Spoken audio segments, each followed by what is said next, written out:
What's up, y'all? Kofi Kingston here, and I would love to have a drink with Wrestling on the Rocks, depending on what that drink is, preferably non-alcoholic, you know?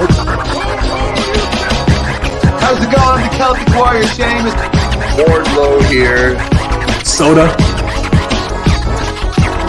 I would love to have a drink with Wrestling on the Rocks. I would love to have a drink with Wrestling on the Rocks. Maple syrup. I would never have a drink with Wrestling on the Rocks.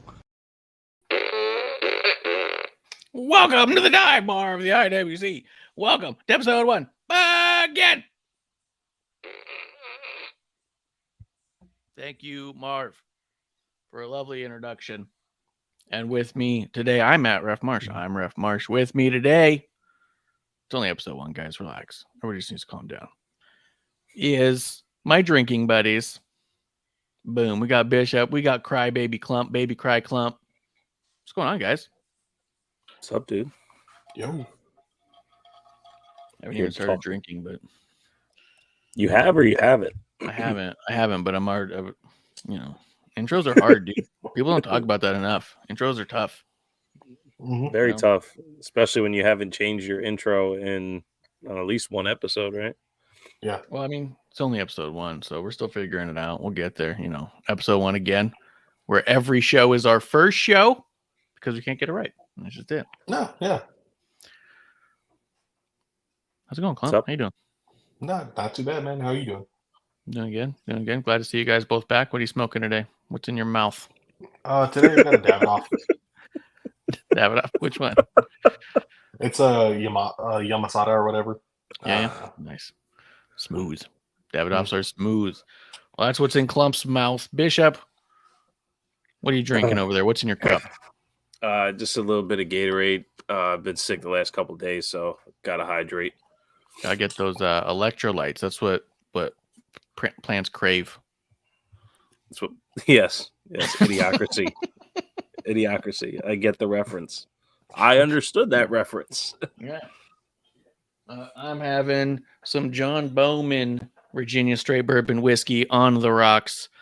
Sponsor, not sponsor on that one. But I do want to say a big thank you to Fans First Sports Network for bringing you the dive bar of the IWC. Guys, we are on a pretty cool network. Check them out. They have a website. I don't know if we're on it yet. I gotta figure out what's going on. But we're definitely with them. They're definitely part of the family, as they call it. But we'll see if that means I got to become a made man. You know what I mean? That's what I'm nervous about. I'd love if we were like on the website, but you got to go through 2 broken links to get to us. Yeah, there's a couple 404s on the way. Just in time coming through saying, cheers, my friend. The Brocast podcast and gaming says, gentlemen. Cheers all around. Cheers to you guys. What are you guys drinking? Let us know. It's not about what you're drinking, though. It's who you're drinking with, and we are happy to be your drinking buddies. Talk about a little bit of wrestling this week. We primarily WWE on Wednesday nights. And I want to talk about that. We just kind of had a big return last week. Klump has been gone for the better part of a couple years, really. Started the show with Klump. Actually, he was the number 2. You'll always be my favorite number 2, Klump. I am the shit, as they say. Yeah, he is. The show kind of came about because of my conversations with Klump and my conversations with Kevlar separately. And then when we realized that we were going to be doing a podcast, me and Kev, I was like, well, Klump has to be a part of this because Klump was a huge factor in that. This was 4 years ago. A whole bunch of stuff happened. AEW came out, and Klump was my go-to indie guy, my Japanese guy. He was the one who was always telling me and giving me passcodes so I could watch Wrestle Kingdom, check out this team, check out War Machine. You know what I mean? Like, I wouldn't have seen almost a lot of these guys who came through later if it weren't for Klump. I want to know, before we get into what happened this week, what's happened in the past couple of years. Klump was super excited for AEW when it launched.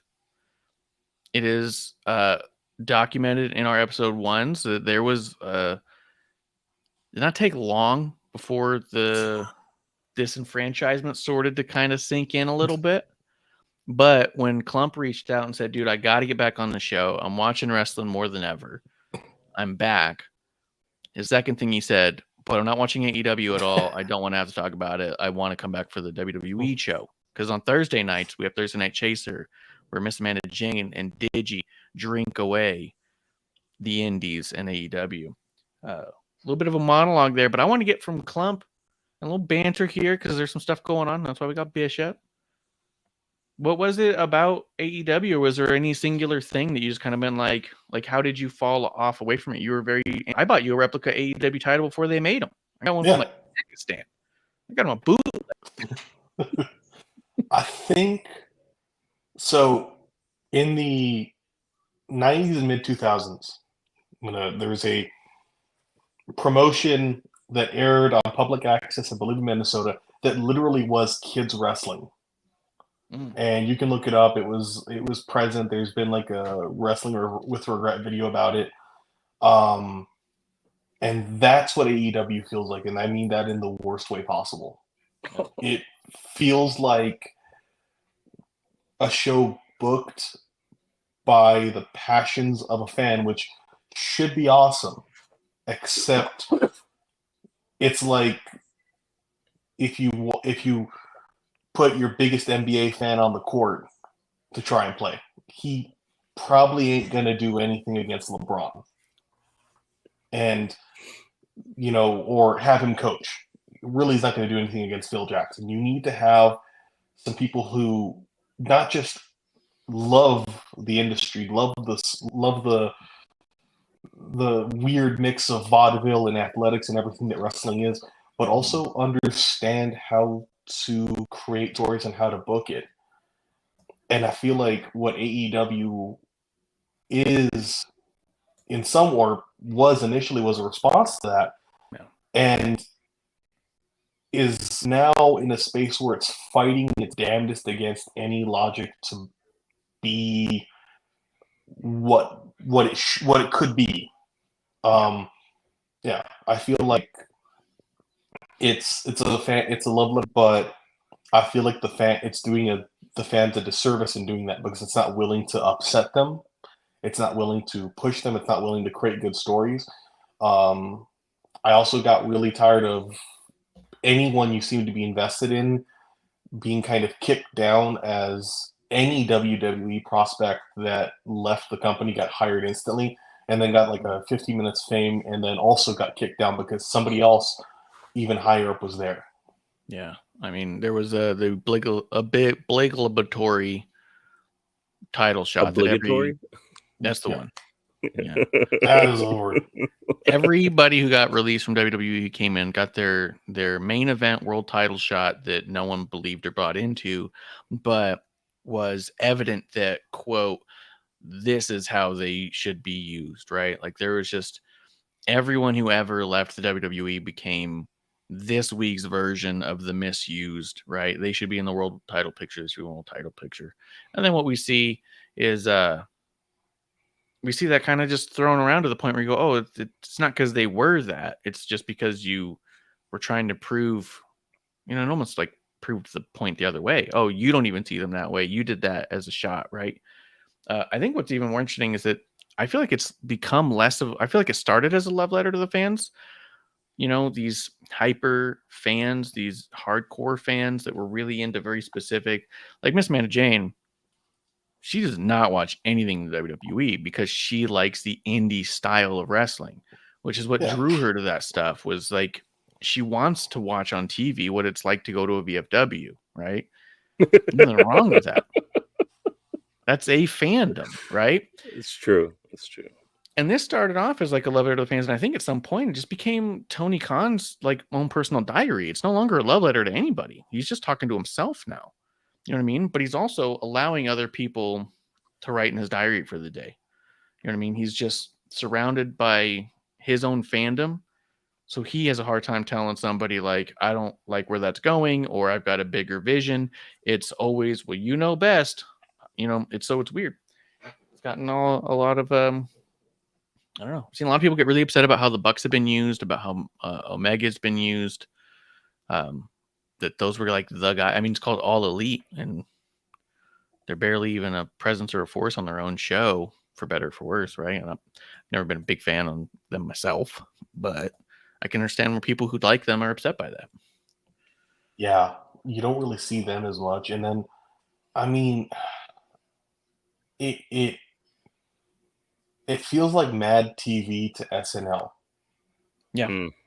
It feels like we're gonna do this, like the hits for our fans. So we're gonna have a Danhausen moment. We're gonna have this. We're gonna have that. But it also feels really stale. Yeah.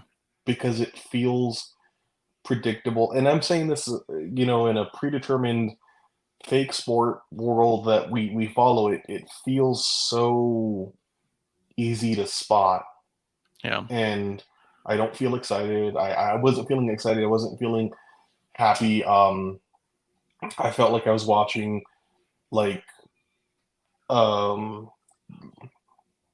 bunch of people go for low hanging fruit, like the easiest audience reaction versus the best audience reaction. I felt like there was no like built storylines or anything like that. I felt like anyone that had talent was kind of pushed. It was just weird. It got I don't know, it got weird, and it sporadic. Like all over the place. I don't have anything against the guy, but Jake Hager, I don't know, when you put him at the forefront and push him as like this, big strapping star that they did for a bit, that was when I was like, okay, I don't really get what's going on here. Like, not knocking him. He's making a paycheck. I'm sure he's a lovely guy, but I don't care, and you're not going to make me care. And then, I think also he became this giant monster because not gonna, there's small wrestlers I love, but the roster is fucking tiny. Yeah. It's kind of weird though, is I can't think of anybody who hasn't had a bunch of start stops, and it's just like the gap in between that like is gonna kill the characters or not, right? Like, MJF is probably one of the few people who've been on and stayed on the whole time. And there is rumor that he might go to WWE, and I would love to see him in WWE. I got no issue with that. Yeah, I feel like what has happened so much is, with the exception of him, that every week we have a new monster we've brought in from WWE, and we're going to give them a title shot, and it's going to be a squash match, and they'll lose, but they'll look good. That's what's been going on, and you have everyone in that position, from Adam Copeland getting the spotlight, the former Edge, to Malachi Black, to Eddie Kingston, and it's just this revolving door that has no meaning. And so your big guys, they get knocked down. Yeah, it's weird. And they don't take advantage of a lot of stuff. I don't know. It's just kind of a weird thing. I appreciate their fandom being what it is, that these people are kind of like, nothing's going to sway them. Yeah. To see anything that's there. But I appreciate more so like the conversation from people who go, wait a second, this isn't what we thought this was going to be. And at what point did it shift and what? As we're still talking about AEW a little bit before we move over to WWE, you guys were telling me about it before we even got on. I didn't even realize this happened, but it looks like Bryan Danielson may have gotten injured again. And at a certain point, like, I always feel bad, and he's amazing, so I don't want him not wrestling. But the thing that rings true to me is when he first signed with AEW. Do you remember that conversation he had with the media where he said it was not an easy decision, that he's got nothing bad to say about Vince? But the problem is Vince almost wants to take too much care of him. He's afraid that he's going to go out there and get himself hurt. And he just wants to do what he wants to do. And Vince was going to be too protective of him, because Vince was even going to let him go to Japan. But Vince was going to put these rules on him so he wouldn't get hurt. And he's like, no, I want to go do stuff and I might get hurt. And you're like, oh, no, you're definitely getting hurt a lot now. Like, it's a bummer. Like, and it's crazy injuries. This isn't like a knee going out after years of knee injuries. His fucking face is giving out. Like, you know what I mean? Like, his orbital socket breaks. That's just your skull. That's not a muscle you're working out or wearing down. Like, right. And it's like happened again against Andrade again. And at a certain point too, like, stop working with certain people, man. Like, fuck. Like, guy doesn't know how to do his moves. It's like having sympathy for Evel Knievel. Oh, yeah. Like, there's only so long where, like, you can be like, oh wow, that's so tragic, and you know, but I'm gonna watch him jump the fucking Caesar's Palace thing again, even though he's failed 20 times. Yeah. Right. Yeah, I think that's kind of like my response to the first part of the AEW conversation lands in this space, right? Like, I put out an episode on the TWTX podcast, twtxpodcast.com, All Out on AEW. And it was during All Out when Sammy Guevara speared Matt Hardy, smacked his neck and head off the pavement. Aubrey calls for the match to be over with the X, and then they made him keep wrestling. And I just felt so sick to my stomach just watching it. And from that point on, like, my leash shortened completely to what I was able to handle with AEW. And then every time I check in, someone gets hurt. And every time I check in, someone gets hurt. And you just see it in a blatant way, right? Like, over the last couple months, that match with Moxley, where he gets dropped on his head twice, and the ref does a false 3 count while Mox can't fucking move just so he can get landed on his head again. And it's like, who's protecting who? And if the wrestlers aren't able to protect themselves, the refs are supposed to be there. And if the ref can't see it, then that little, IFB mic is supposed to be like the guy in the back saying, hey, call the match. Just count 3. Like, and the fact that stuff doesn't happen, that's where I'm like, you know what? Who are we to blame but them themselves? And when CM Punk came back to WWE, Daniel Bryan put out that post, supporting AEW and his decision to be there. Well, sorry, Brian, this ain't looking good for you. How much, like you said, Marsh, Vince wanted to protect Daniel Bryan from himself, Bryan Danielson from himself, and you see why. But if Bryan doesn't care about his body, guess what? I don't either. Daniel Bryan's hurt again. Bryan Danielson's hurt again. All right. Okay. So what? Yeah. Status quo. That's like saying that Cena's got another world title. You know what I mean? Like, it's the same thing. I'm not surprised if Charlotte wins again. I'm not surprised if Bryan Danielson gets hurt again. Like, it's okay. Par for the course. Yeah. I mean, it's almost like Ahmed Johnson. Yeah. Except Daniel Bryan. Not an Talent. asshole. Yeah. Just so good. And nice. Talent, yeah, not an right. asshole. Jeremiah says obligatory is the word of the night, and you win. I think I went to Bishop. I don't think I won that one. I don't think.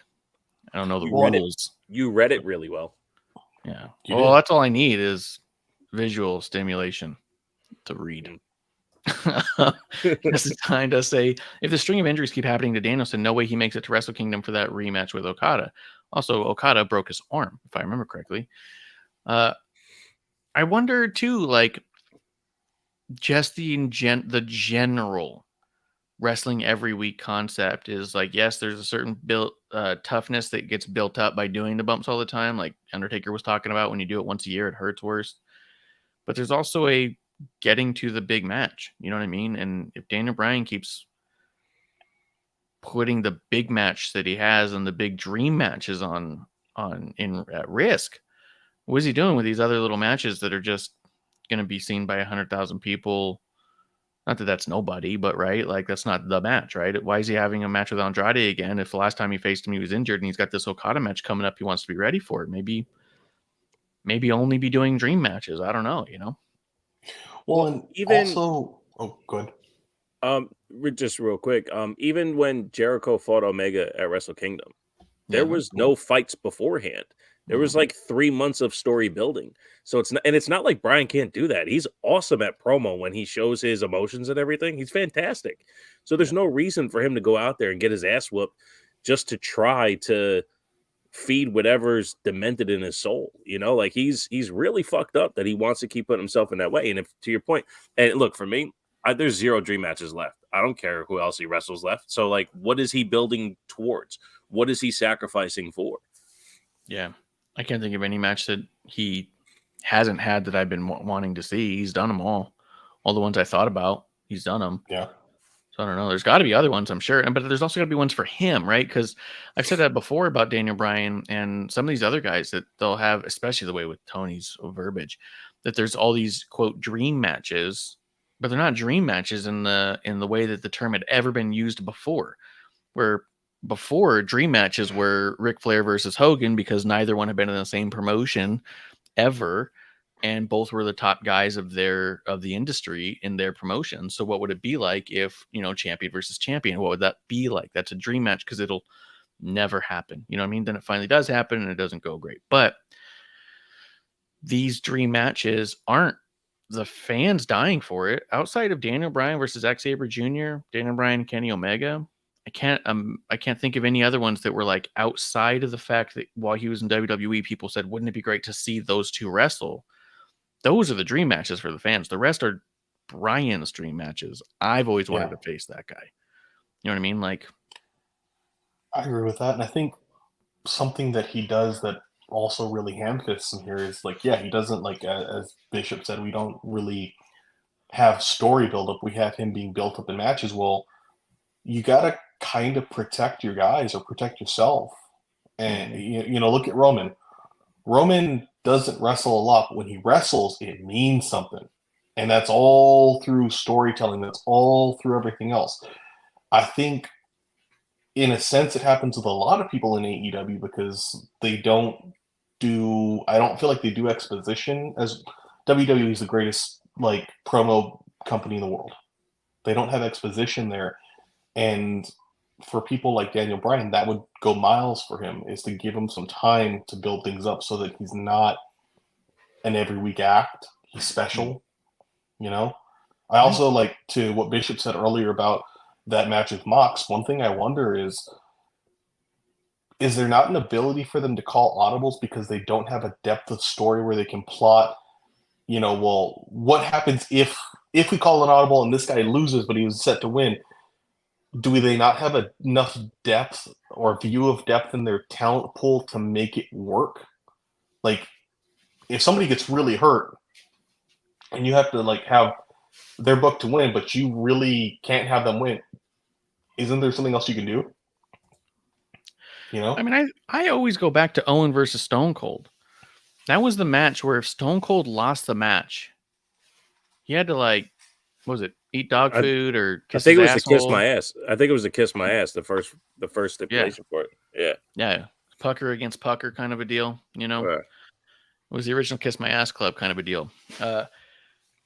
And then Stone Cold breaks his neck. Well, the one thing they knew for certain is Stone Cold can't go out there puckering up on other people's buttholes.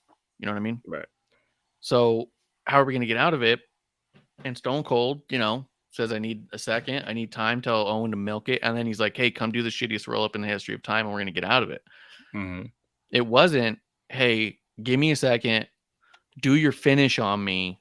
Right. I'll do my finish. I'll kick out. Then I'll do my finish on you. You kick out. I'll do my finish again. And then we're done. It was, no, get the fuck out of the match, dude. You know what I mean? Right. Like, Right. the fact that those two dudes were able to call it, what's happening now when wrestlers are getting injured and they're not willing to call the end of the match? What's happening backstage that they don't feel like in control of their own safety in the ring? Because that's what it boiled down to. Stone Cold said, I'm not getting hurt worse. Owen, roll me up, or I'm going to roll you up. Because we also both know I ain't licking your butthole. Right. Not tonight. You know what I mean? Right. Well, with the Matt Hardy match, when he got speared and he got hurt, there was no stakes there, as I recall. He lost. Well, that's just my other point, right? There was no stakes. And he was supposed to win. I believe he was supposed to. I think he ended up winning that match. So because he was supposed to win, like, they had to your point, to all of your point, find a different way, because he still had to climb a fucking scaffold after that.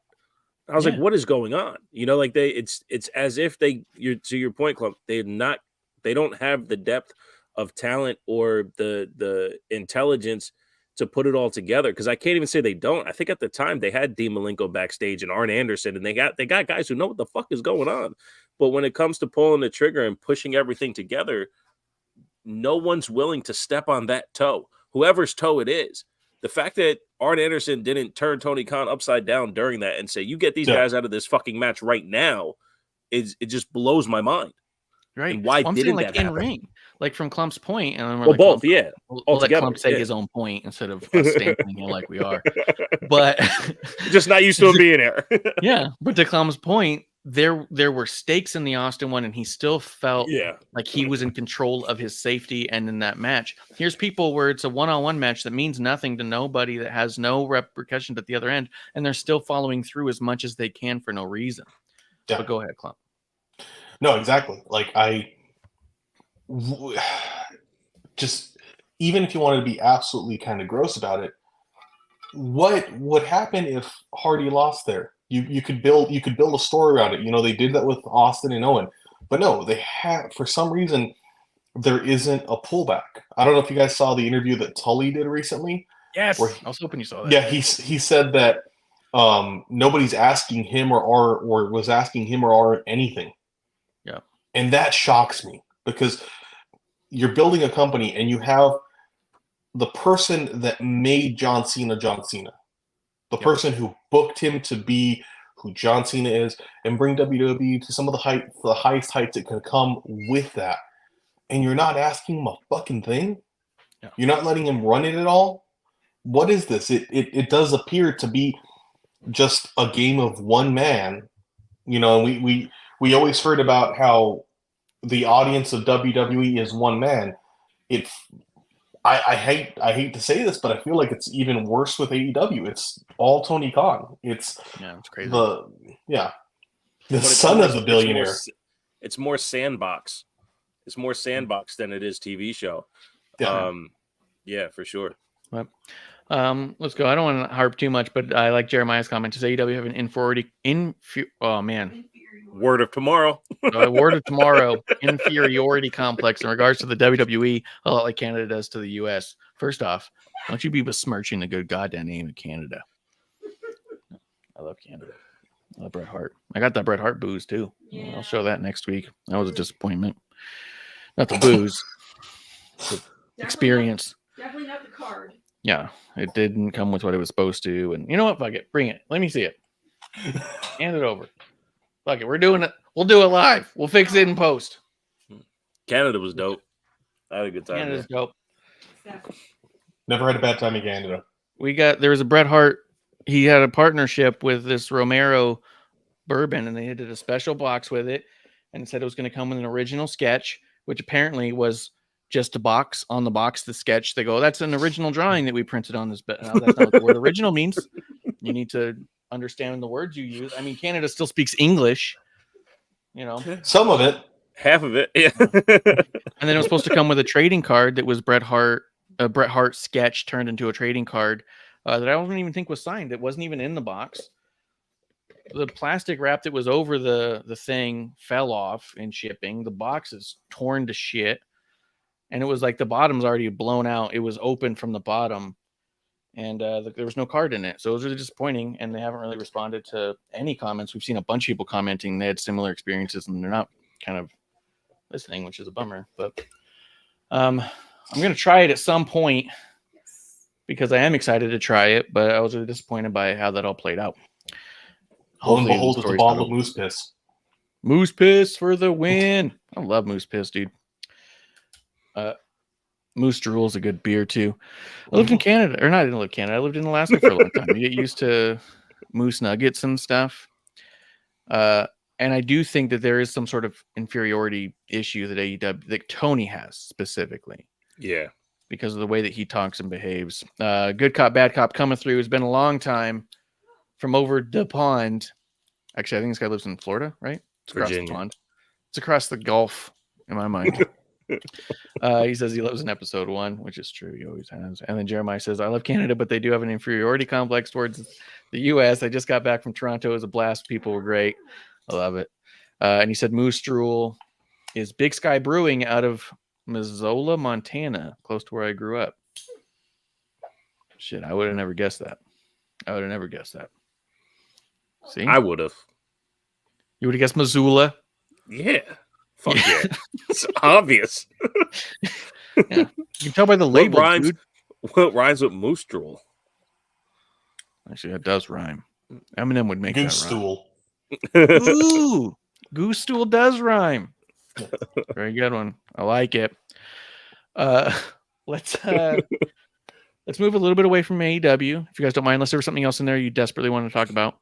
Because I know there's going to be a lot more conversation tomorrow night in the dive bar at the IWC with Miss Amanda and Digi. They're actually going to be talking about that Tully interview because there was a back and forth that Taz had online where he's like, "Oh, people are always asking for help, this and that," and then online people are like, "You're literally the only person to have ever said that." Yeah. Everyone who leaves the company says no one does. Yeah.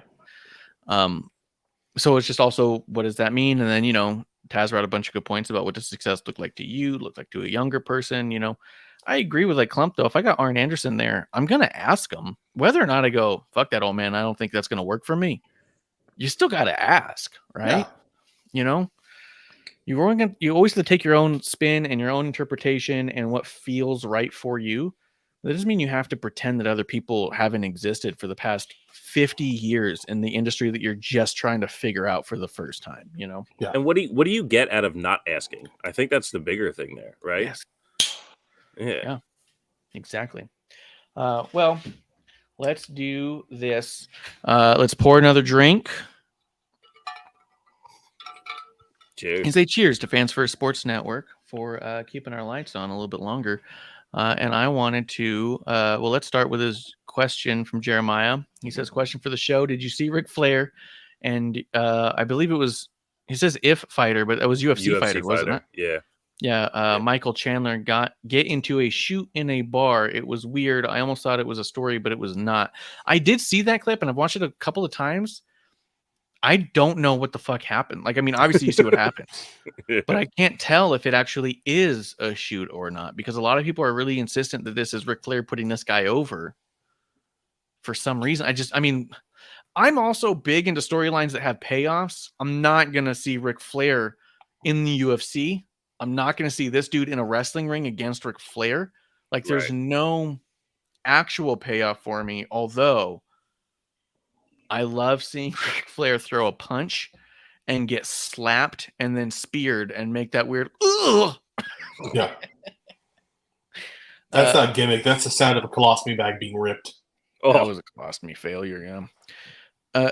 So Jeremiah is saying that it's not that he thought it was a story, but it's not. I'd like to know a little bit more about that, where the confirmation came that it's not story. But did you guys see the clip?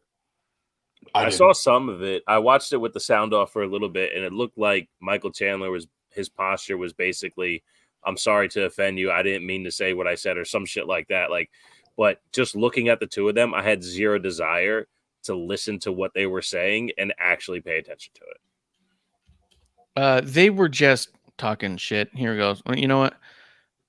I think I'll play it for you. Why not? I don't know who this YouTube is. I don't know who this guy's YouTube is, but I'll download it and I'll put it up on our thing right now because why not? Who's going to stop us? I don't know. Just going to take a quick second. But it was like pretty generalized shit talk. It wasn't anything fancy or incredible. And then, yeah, it's the punch and the slap. Bishop was on it. That's pretty much what it was. I think what he meant to say is that Bishop was right. Oh, yeah. Boom. It's kind of what the sign says. So what do you think it was? Just read it. Just him saying that, like, Chandler going, dude, I didn't mean to say that. Whatever the fuck. Mm-hmm. I wasn't offending you. I'm sorry. He just looked so defensive in what was happening language-wise. And then Ric Flair, trying to be like, yes, you did. And then, took it too far because he's, 70 years old and fucking delusional. Yeah. And then, that was the other thing. But, yeah, we're going to play it here right now. It's almost done downloading. If I had realized that I was going to be called out on playing something that we could play, I would have probably done some show prep. Yeah. Like, I don't mind prepping for the show. I'd love if you build this all up and it's just that. So speaking of AEW, right? So because they're in Montreal, is that why they're not building to a pay-per-view with this Christian Cage Edge thing? Like, why aren't they keeping them so far away from each other, building tension, and getting a giant blow-off? No, let's do it on a Dynamite in front of 200,000 people. First off, I always love the people, the fans, right? We're always going to be mad about the misuse of what Tony Khan's doing. That's the argument. Not like, oh my God, I'm getting a free great match, right? Or, ooh, I'm getting this on free TV. Can you believe it? That happens sometimes, but not always, right? Roman has wrestled on SmackDown, but not always, right? Matter of fact, Roman versus Daniel Bryan was on SmackDown. Should it have been and could it have been on a PLE? Yes, probably. However, you're also not losing what you're going to be getting later, right? There was more. We also know later that there was a contract issue, that there wasn't going to be another time to do that with Daniel Bryan. And then you did the triple threat, right? Then there's always the super smart insiders who say wrestling fans will never be happy. They can't just be happy they're getting this thing for free. And you're like, no. At this point, it's not that we're unhappy about getting something for free. It's that we're just super questioning what Tony's doing and what he thinks he's doing. This is exactly the one match that people wanted. Yeah. You're only 2 months into the contract with Adam, and you're throwing it out there on a random Dynamite. It feels like that you've thrown away an entire story. Right. Unless it's going to be a schmoz finish, in which case, okay, cool, you're building this up for a random Dynamite and doing... They do that a lot? I mean... It's going to be a clean finish, I'm telling you. Oh, God, that's going to suck. Right. What I was going to say... Go ahead. ...was... I really want you to pull up this YouTube clip and it just be that clip of you farting with me and Gabe. Yeah. That's classic. It's classic. The one with the ranch on the end. Here it is. I'm playing it right now. And you made what should have been a 5-hour day. I don't do what you do. I don't do it's embarrassing. Yeah, but you've been doing it 52. Don't overdate me, pal. But you've been doing it. I don't do it. I don't do lines, Rick. Well, then the car shoe should hang there. Okay, I get it. You've done the thing. You've done the thing. You're late. I'm not in his page. I know you're not. I love the guy behind him. Oh, yeah. Well, I'm talking now. What do you think about it? He's so drunk. Move my hand. No. Move my hand. You're a legend. No, I'm not in your shit. No, I'm not afraid of you. Actually, you are a cocky old man who just passed his prime, and you keep on doing your thing. 5 O's in the TM, dude. Just don't, dude. You're right.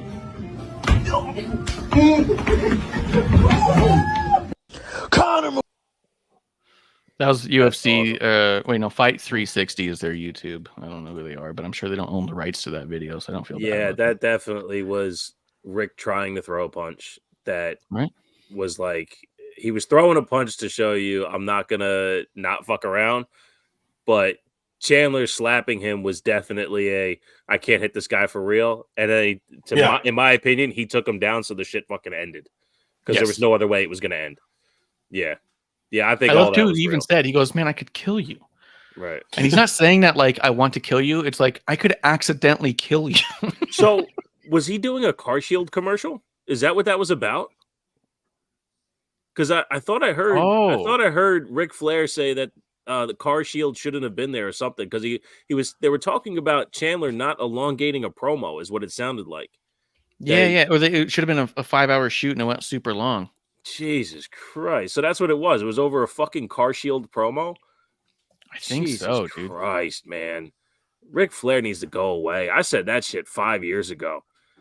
It's just an He's had his time. embarrassment. Ride into the sunset.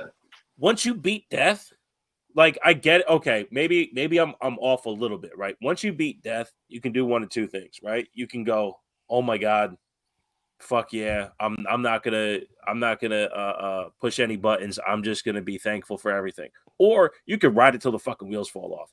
And Rick is looking for the wheels, the rims, the lug nuts, the axles. He wants everything to fall off. And it's honestly, it's really fucking embarrassing. Well, it doesn't add to the dudes become problematic. Like, here we go. Not just they are saying that they believe that it is a joke. They've been longtime friends, and they even recently did a comedic skit together. Last month, the two stars appeared in a Car Shield advertisement together. In the video, the retired legend quizzes UFC lightweight on the perks of using the company. No, I think he's frustrated at them shooting a new commercial together. I don't think he sounded way too drunk to not. Yeah. To not, you know what I mean? To be working there. He sounded way too drunk. First off, you're not going to find Ric Flair not drunk. Well, you just aren't. And if you're going to find a drunk Ric Flair, you're probably going to find a Flair who's a lot more open to like, let's do some weird stuff. Woo! Yeah, let's get weird, buddy. You know, I think it's funny. Yeah, I was letting that one breathe. But yeah, I also, just to reiterate what you guys said, I thought it was really interesting when he said that if I'm an embarrassment, I'll walk away. It was, to me, super strange and telling that he didn't realize has been for quite some time. And he refuses to. And then every time someone criticizes him, he says, "Oh, I'm just going to do what I want. You support me." And then he does more embarrassing shit. And he goes, "If I ever get embarrassing, I'll walk away." And you're like, no, you won't, dude. That's your whole gimmick now. Right. Is that you won't walk away. Right.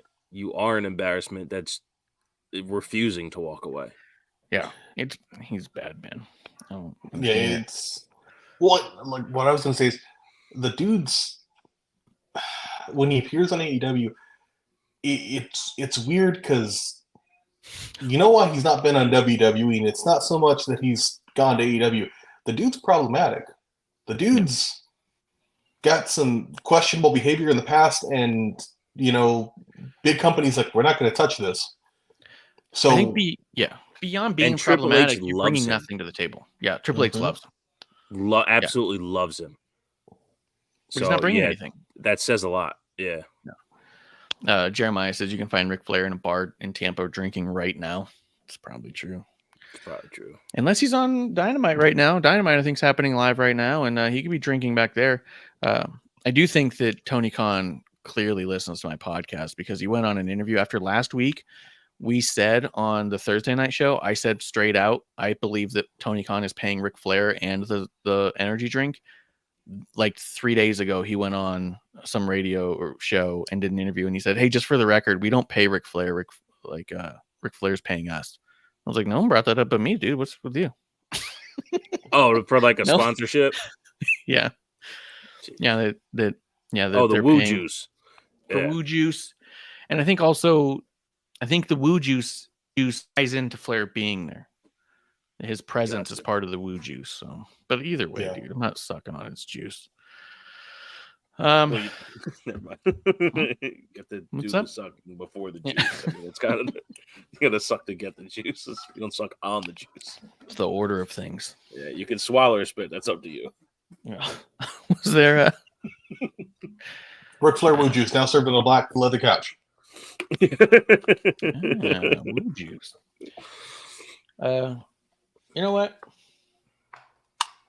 Let's talk SmackDown.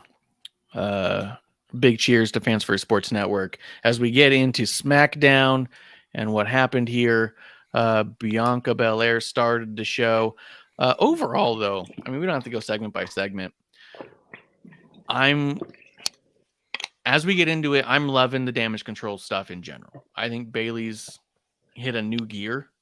I've always thought she was fantastic, and I feel like she's doing even better than she was when she was in the Thunderdome era, which is pretty peaked at Bayley at the time, right? So that's saying a lot, yeah. Yeah. Before I get your take on that real quick, I do want, because we're talking WWE now a little bit, Clump, what was the stuff that really hooked you back into WWE? I think the stuff with KO and Sammy really kind of got me going into it again. I really and Cody coming in and having that story that started WrestleMania. I was a little bit perturbed by his Hell in the Cell match where, good God, that was terrible.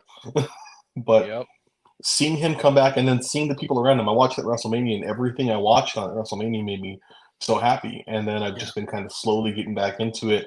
I've really liked it. Feels like NXT at its best, but it's brought to everything. Mm-hmm. All the stuff I love when Triple H ran NXT. You see that storytelling everywhere, and it makes me so happy. Yeah, it's pretty cool because I was thinking about that too, and I think that people think about the NXT Black and Gold era, and they talk about how it was their favorite, and it was because of Adam Cole and DIY and all that. And I'm like, no, it wasn't. It was because of Triple H. Yeah, and those were the tools that Triple H had. Now that he's in charge of this, he's got a much bigger toolbox. Mm-hmm. Big old hefty tools, girthy tools, but he's able to take that vision and have, I mean, I guess there's no nice way to say it, I guess, but with a much higher caliber of talent who are already primed and ready, you know? Well, and he also, like, what brought me back in too is he has that awesome, strong, veiny set of tools around him. Mm-hmm. And he's vascular. Vascular. He's able to make a more complete show. He has spots that your indie fans will like. He has the silly little things that you see in a PWG show where DIY pats each other in the back in the middle of a match, and you're like, yeah, and that team is at this great level because you don't like Johnny Wrestling, but Tommaso Ciampa's amazing. Yeah. And you see what he's done with everyone, and it's, to me, the most complete wrestling show. It's what I liked in AJPW. Yeah. It has everything, that's for sure, because there's definitely stuff I don't like, but I can tell that that's for certain people. Like all the DIY stuff, I'm all like, this is a poor rehashing of a thing that worked in a small venue that's just not clicking, but there's a fan base that misses these guys and is enjoying this, right? Yeah. So I also never feel like there's something here for no reason. Yeah, that's definitely true. And I think sometimes he does overdo it. Like he even said at the press conference, Survivor Series, especially the men's match, was about interweaving as many storylines as he could. And sometimes that does sacrifice from, some enjoyment. Yeah. But, you had mentioned last week, I believe on episode 1, that, Raw, SmackDown might be hit or miss, but you got to go when they're in town. And I don't necessarily disagree, even though I didn't go when they were in town this past Sunday. But I have a lot of entertainment value in Raw and SmackDown. Like I sit there and I'm not mad that I watched the show. You know what I mean? So like I do think it's kind of both. But him being able to have these tools in the toolbox, like you see now how, the tag division is in its separate spot. To your point, to circle it back to SmackDown, I think you're seeing Bailey on this new level because now damage control is centered around what Bailey can do instead of boosting up damage control. And that's something that Triple H always put in his back pocket, right? Oh, you're going to take the entire women's division from me? Leave me Bailey and Asuka. He's gonna build his divisions in a particular way. And if he's going to rebuild, honestly, if he's going to rebuild the tag division around DIY, I don't necessarily have a problem with that because they are quality wrestlers, technically. That other people will have great matches. FDR had great matches with them. AOP had great matches with them. So it's not like they can't build around them. But I agree with you on the entertainment value wise. I'm not a big fan of them either. Yeah, I'm not liking it. But the damage control Bianca thing, I really like it. I still feel like we're shoehorning Charlotte in pretty heavily. That I'm not feeling the Charlotte character at all. Shotzi, I feel like is like her character's broken out in a big way. Like she has a presence that's great. But I still think that she's like floundering on like, the fundamentals, really, like the talking and the not looking reckless thing. But at the same time, maybe that's just part of her style. Maybe she's actually incredibly safe but looks reckless. That could be cool if that was something she was perfecting. You know what I mean? Wild child kind of concept. And I'm not smart enough to know. But Well, I definitely think with Shotzi, less is more.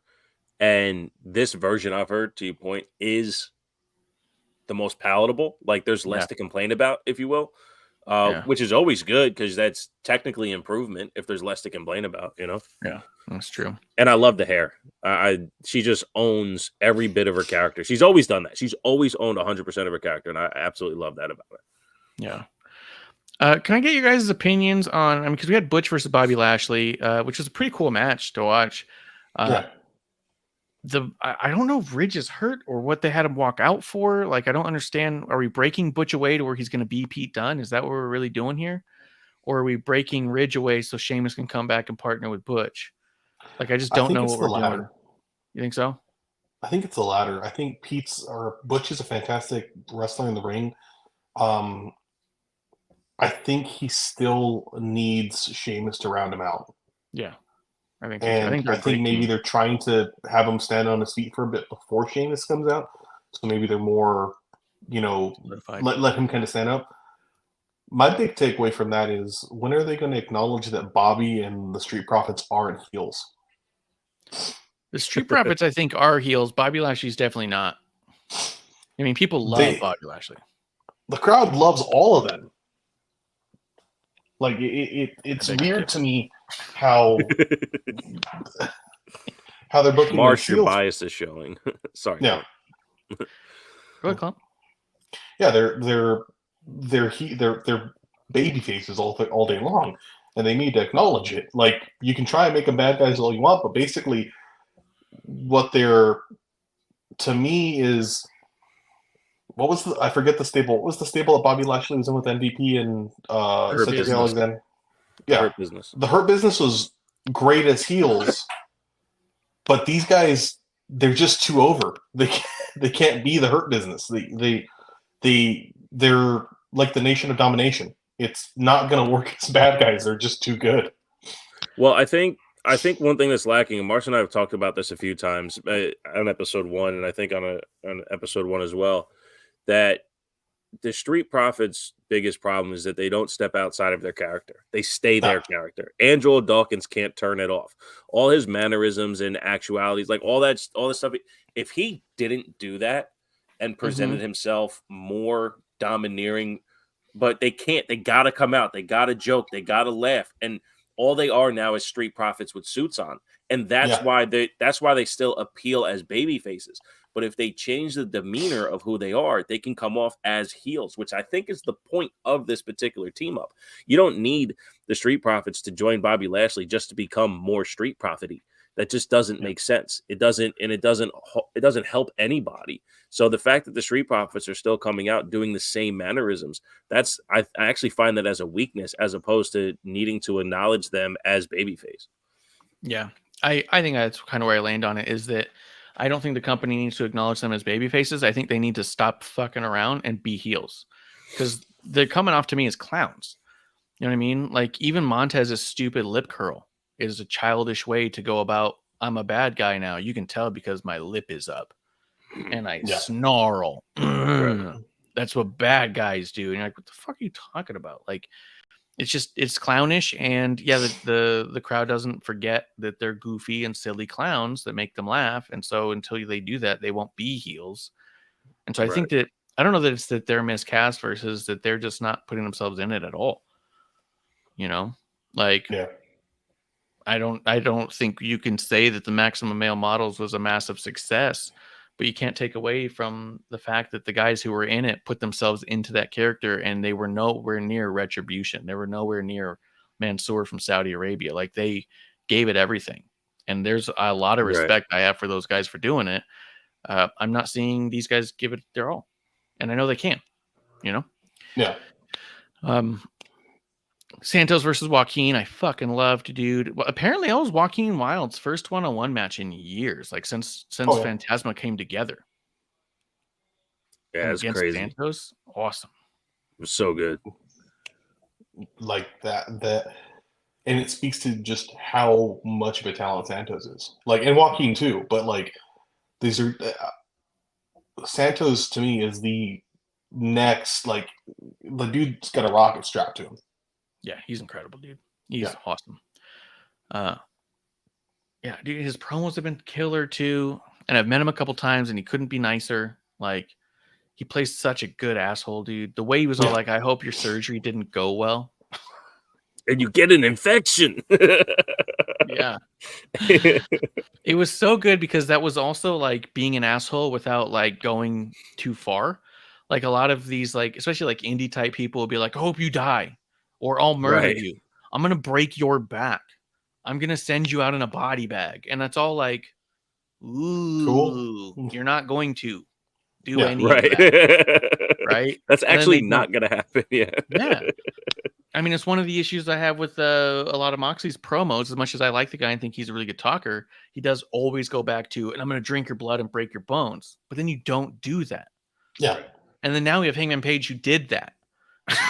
That's a whole other topic. Yeah. But you can't keep saying you're going to do a thing to sound tough and not do those things and still try to be tough, right? Where this was awesome because it's all like, it wasn't like, I hope you die in there, or I'm going to kill you when you get out, or I'm going to send you right back. It's, I hope you get an infection and lose your legs. Like, what? An asshole thing to say that could happen. Unless you're New Jack, get murder out of your like vocabulary. Yes. Right. Good cop, bad cop. He says, saw DJ Z at my second indie show. Great to see him on WWE, rooting for this guy so much. Yeah, Joaquin Wilde is his name now. He was DJ. His last name was crazy. It wasn't DJ Z, but he had like a long Z name. I don't remember what it was. But I met him a couple of times too, and he was cool as fuck. Like, and he opened up, dude. I saw him in the backstage of a thing, and I started talking to him, and he started telling me about basically what went into him signing the contract and not going to AEW. And like, he was talking to me about the contract stuff, and I was like, you do not need to tell me any of that. So they gave me this much as an advance, and you know, I've guaranteed this much down. My downside guarantee is X, and you're just sitting there like, that's great. Do you do this to everyone? Yeah. You just tell people. I want to see Carlito back. He's awesome. I want to ask you guys. I've been wanting to ask you guys.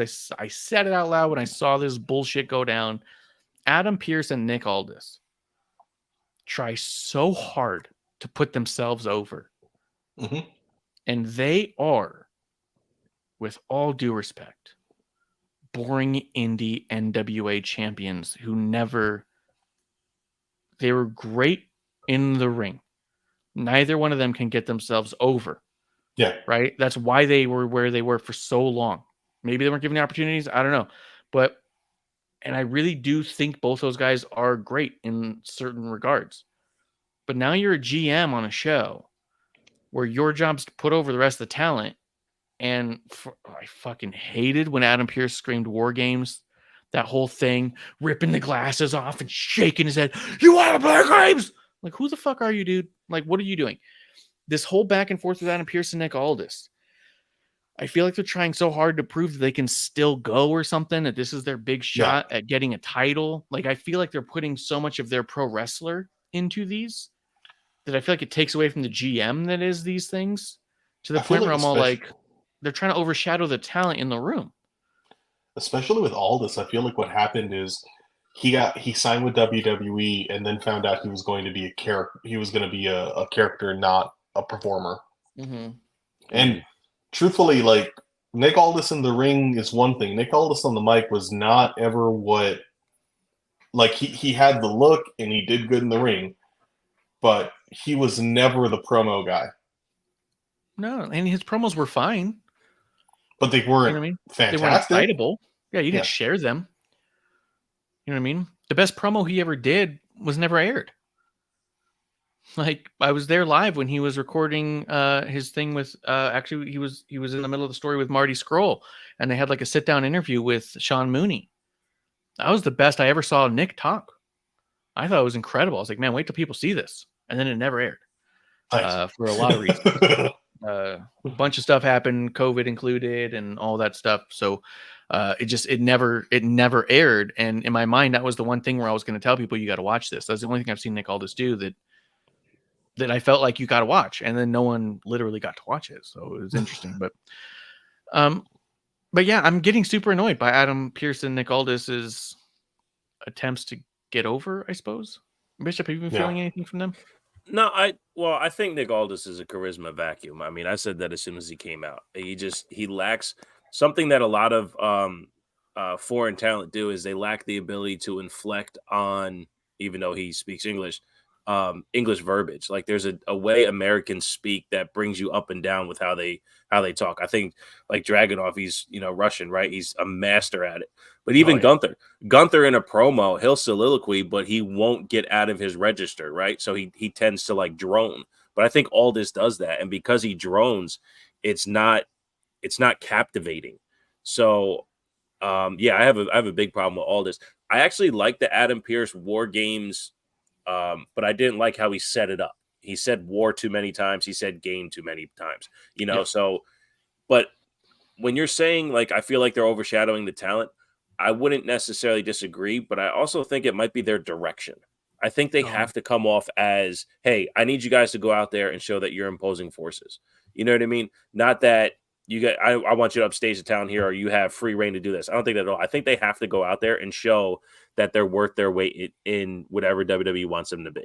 So if we're going to say that you're authority, hey, guys, I need you to go out there, show your authority. But the battle over Randy Orton, I thought, was atrocious, because you're not those guys, but you are position wise, but you're not those guys. Like, you're not, maybe if they told us these guys are both former NWA world champions, they have a history together in some way, shape, or form, or not, that maybe we would feel the tension a bit more, but they couldn't create their own tension. But Adam Pearce has grown on me. I do think he stutters a little too much, Mac and fart. You know what I mean? He trips on his words. But, at the end of the day, I don't necessarily have a problem with them. But all this, he's one note, man. He just plays at one note the entire time. And hopefully he can get better. I just don't see it. Clump, do you think they're trying to build a match? That's my fear. Oh, shit. I didn't even think about that. I think they could. And here's my problem is I think that the match no one asked for. Yeah. I think that there's two ways to look at it, because one, Triple H, he milks everything he milks it. Everything goes on forever. Some stories have been going on way too long. Other ones, he'll just kind of get back to. My favorite thing about long-term storytelling that I think people miss, and then we'll get back on topic, is people talk shit about like the happenstance long terms. This guy went away, he re-signed, this guy re-signed, and now we can kind of pick up where we left off. And it's like, yeah, that wasn't intentional long-term storytelling, but it's the reward of having watched long-term. And that, to me, is long-term storytelling. When you don't forget everything that's happened before, and you're able to piece that in, even if it's by happenstance, you're like, hey, wait a second. This is right in front of us. We haven't been planning it all along, but it works. It's the reward for having watched. That's the long-term story. I don't need you to actually write out the next 4 years. Yeah. of TV and then say that's long-term storytelling. It doesn't have to be. I actually prefer a lot of the happenstance stuff that occurs. You know, like even Ric Flair's last match that was like actually like in WWE, a lot of that I think was A good one. happenstance. Yeah. And a lot of that was happenstance that turned into a thing where you go, wait a second, this works. You know what I mean? That to me is the best long-term storytelling, not this. Let's drag this out for 4 years, not know where we're going, or we do know where we're going and we just don't know how to fill it in the middle. Like I don't need all that, right? With that in mind, Survivor Series already passed. That was historically always a brand versus brand kind of concept that they've gotten away from. Then it was a champion versus champion concept that they've gotten away from, and now it's just a War Games pay-per-view. Could they be starting to plant the seeds now to next year's Survivor Series have Adam Pearce versus Nick Aldis? I could see that. Or at least in a 5-on-5 team where they're the captains and they're in the ring too. That would be the best way to do it. If they're both there, that would be the best way to do it. Because I was thinking WrestleMania Night 2, midway through, it's Adam Pearce versus Nick Aldis. You know, just like when we had fucking Jerry Lawler versus Michael Cole. We didn't need it. Nobody wanted it, but here it is. I don't know. I think WWE's done such a good job at their gimmick matches or their carny matches, if you will, being important, right? Logan Paul and The Miz versus the Mysterios, Bad Bunny matches. I don't think that they're going to give us some gratuitous bullshit. Yes, I would like to see them build their own teams to go brand versus brand. I think that would be awesome. But we invest so much in what people are doing that could you imagine them picking somebody that you'd want? You know, like is Adam Pearce going to say, hey, Cody, I want you to be on my Survivor Series team when you'd rather see Cody face Seth Rollins for the world title? You know, so how could they get us in storyline with 5 people or 4 people that we care about? I just don't know. I don't know how that could happen because we have, you know, all these mini fantasy bookings that we want to see. We want to see LA Knight versus XYZ, not in Survivor Series. But I guess I got to carry the show some more. Keep me the solo shot. I ramble all day. But no, as far as it goes, I mean, I do like figureheads. I think we all like figureheads on the shows. Except, I mean, shit, the anonymous general manager was pretty dope too. So I don't know. If they build towards something, you know, loser leaves town match, that'd be pretty cool. Hopefully, Adam Pearce wins that, and Nick Aldis can go find a suit that, you know, his shoulders can move in. Yes. Maybe a new haircut. But yeah, I don't know. I'd like to see something different. That's all I got. You can take the camera off me.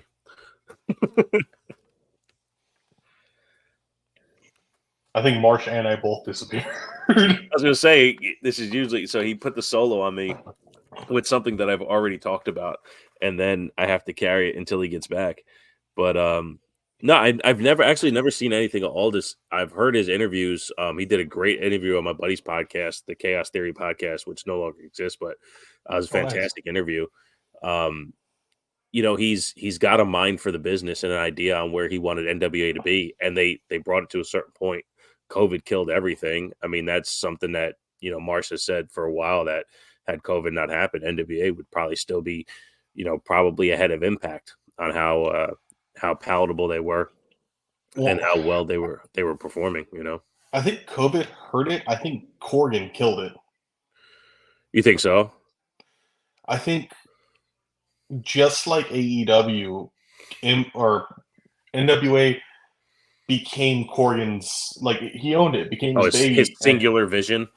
Yes. Yeah. And they didn't have the talent pool, so it became just that. And I mean, it's kind of rough. But no, well, you know what? That one guy left too. That started a new promotion in Atlanta. Yeah, I forgot who that was, but I guess Marsh and producer lady went to see that promotion in Arizona like a year ago. MLW. So maybe that's part of it too. What did he do, man? Oh man. Yeah, I don't know why you'd spotlight. It's all good. It's all good. if I was driving the show or we had pre-show notes on what we were actually going to talk about, then I can go a little bit longer. But on Nick Aldis and Adam Pearce, how much time did he expect me to fill? I don't know, but I think you need to negotiate your contract a little bit better, man. You know what I mean? The fan You're first getting a sports starring network, role right now. you know? Shit. Yeah, man. What of Aldis have you seen? Like just shitty promos? Shitty Is he actually promos, like a good wrestler? decent. I mean, he can hold his own. He can carry a title. He did his when NWA had the title on him. It didn't feel bad. Like it felt good. It felt carry well. He, I think, brought a sense of like prestige to it. He Prestige. looked it. Yeah. Yeah, the dude looks like $1 million. Like he is the prototypical like wrestler. He's 6'4". He's built like a tank. You know, he's a monster. But I feel like it was the around him that hurt him. Yeah. And then I think, like, I remember watching NWA, and the highlight to me was Aaron Stevens with Bo Cephas acting, because they had the talk and they could work in the ring. Aldis, I feel like he just didn't have the voice, and I don't think he does still. I also think both him and Adam Pearce, what they're trying to do, or they keep, well, especially Aldis, they keep coming off like, we don't have William Regal, but damn it, we want William Regal. And the crazy thing is, they do have him. Oh, he's back. They do have him. He negotiated his contract a year ago to get out of AEW, and he was supposed to be off of TV for a year, and that was right after Survivor Series, because they did a video for War Games, and it was everyone's voice but Regal's, and then right afterwards, I want to say it's around now, is when he negotiated his contract to get out, because his son just started in NXT. So supposedly he negotiated out because his son Charlie Dempsey is in NXT. And part of the negotiation was that he had to be off of TV for a year. So, but I hear you.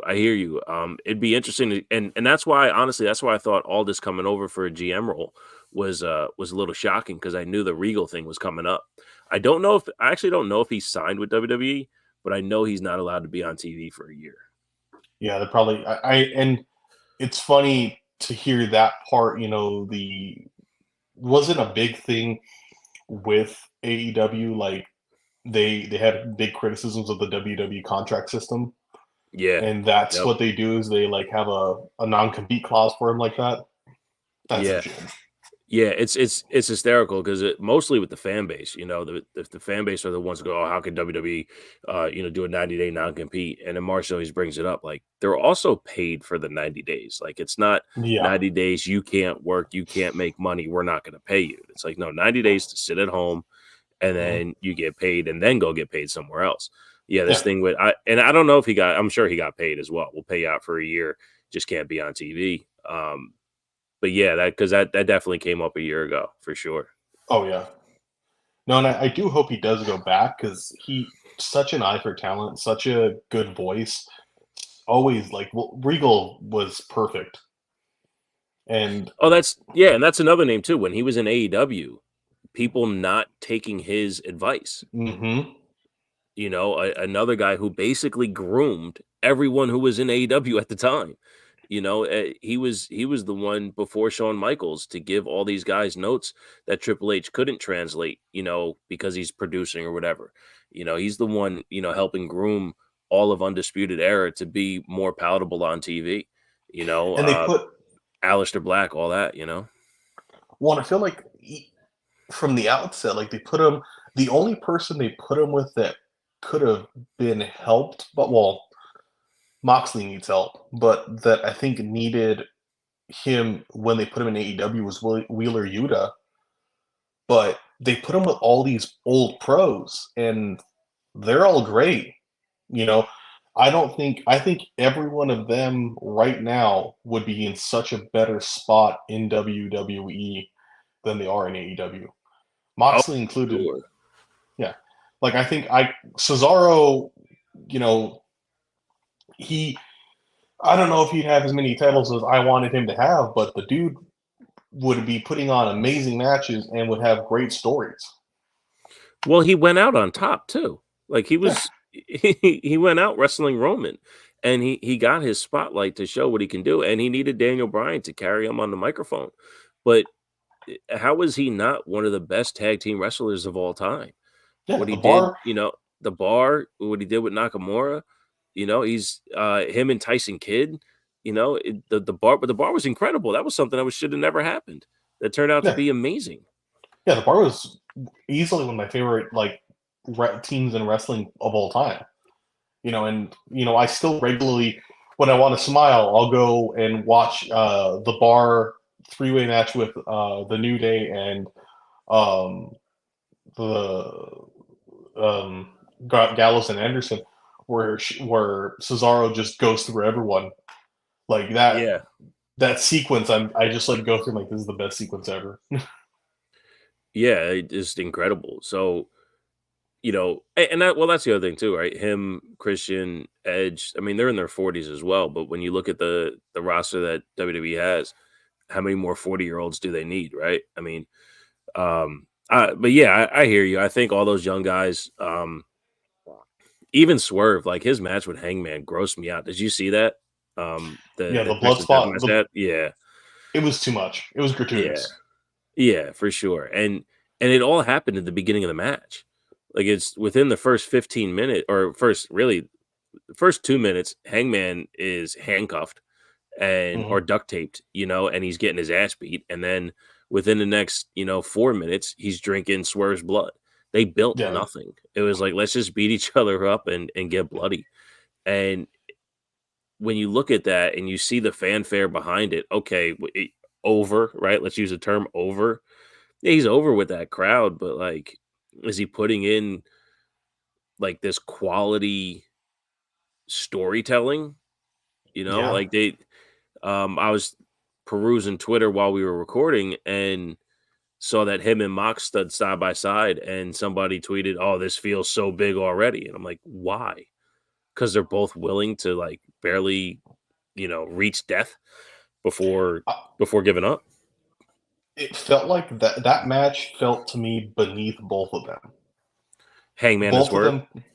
Both of them could do so much more without needing to be that gory, and do spots that blood in the mouth spot to me was absolutely gross. And like, there's many reasons we've moved away from so much blood. One, and most importantly, health. Having blood spots like that, there's a reason we don't do it. There's people like Abdullah the Butcher who gave people hepatitis, Yeah, and regardless of the checks and balances of blood tests or what have you, or any other backstage situation, like what is the optic really doing though? How cool are you that you put somebody's blood in your mouth and spit it in the air like Triple H? Like that doesn't. And that's a guy who, when I first saw him, I was like, well, he should be the first AEW World Champion. Now it's like, does he even have that in him? Yeah, he's one that I would love to see in WWE, and I think he would be in a much better spot in WWE. I think Hangman has a lot going for him. He's one of my favorite talents they have. He was, to me, somebody you could build a promotion around, and they didn't. Mm-hmm. Yep. Welcome back, sir. Cheers, I agree. I've been saying this since the first one. The second Jericho won the title, the first one, I said, well, they fucked that up pretty bad. Yep. Yeah. Should have been Hangman from the get. And then I even posted a meme at the time of Jericho holding up the title and Hogan holding up the title when he first won it with the NWO. And I was like, mark my words. It's well, I mean, after Aldis and Pierce, and you guys talk about Hangman, did you talk about anything in between? I just kind of rambled to try to keep things afloat. All right, I guess I'll check it out. Let's see. Yeah, join the show. Thanks. As we keep going, though, that was kind of my big thing on the SmackDown front, if I'm honest. I wanted to see what you guys thought about the GMs kind of putting themselves over big time. I also thought it was interesting after having the big return of Punk that he didn't show up on either Raw or SmackDown. It's supposed to appear on SmackDown this week, but yeah, it is. It's weird. Yeah. Although the return of Randy Orton on SmackDown was cool. Logan Paul, his whole thing I thought was awesome. Who do you think the NXT guy is going to be in the match? I'll know more after Saturday. They're having deadline on Saturday, which is the 5-way to see who gets the number one contendership. I would assume if Braun Breaker doesn't win that he would be the one. I think it's a really good time for him to come up. I think he's solidified his heel character. I think his babyface character is still awesome. So I think he's ready for that. Some people have said Baron Corbin. I don't like that idea. I love what he's doing in NXT, where he's showing that like I'm the main event guy around here. Like he's Jericho dick wagging, right? Like in NXT, but way better. So the people who say Baron Corbin, I think is too silly. But for the title, what it is, and who's already in that whole thing, I think Braun Breaker would be a really good mix. He'd be good. I thought it was going to be Wes Lee, but it's not now. He's got injured. Yeah, he's got his back all messed up, huh? Yeah. Which sucks, dude. I thought Wesley said 8 to 12 months. Fuck, dude. That was rough too when he came out and announced it when he had the crutch and stuff. That was fucking rough. NXT's been good lately. But Braun Breaker's probably a good one for that, if I'm honest, because he's there's a few of them over there. I could see him. I could see Carmelo. There's a couple of them over there, like Wesley, like I thought, but he's injured. I thought that could be good to come up because what are they doing down there anyways at this point? Right. But also, kind of like you said, if it was Baron Corbin, then what the fuck are we doing? Because he's not an NXT talent. He's a free agent, according to the website, right? Mm-hmm. And on top of that, the thing that bothered me the most on NXT, if we can mention it for a quick second, was they had a fatal 4-way for the shot at the NXT North American title, and only one of the guys was from NXT. Yeah. Everyone else was a Raw talent, and you're like, okay, what are we doing? So then when Wesley won, I was like, oh, I'm shocked. The NXT guy won for the NXT title shot. So, I wouldn't want them to bring up an NXT guy who happens to also just be a main event or main roster guy who just happens to be in NXT right now. Right.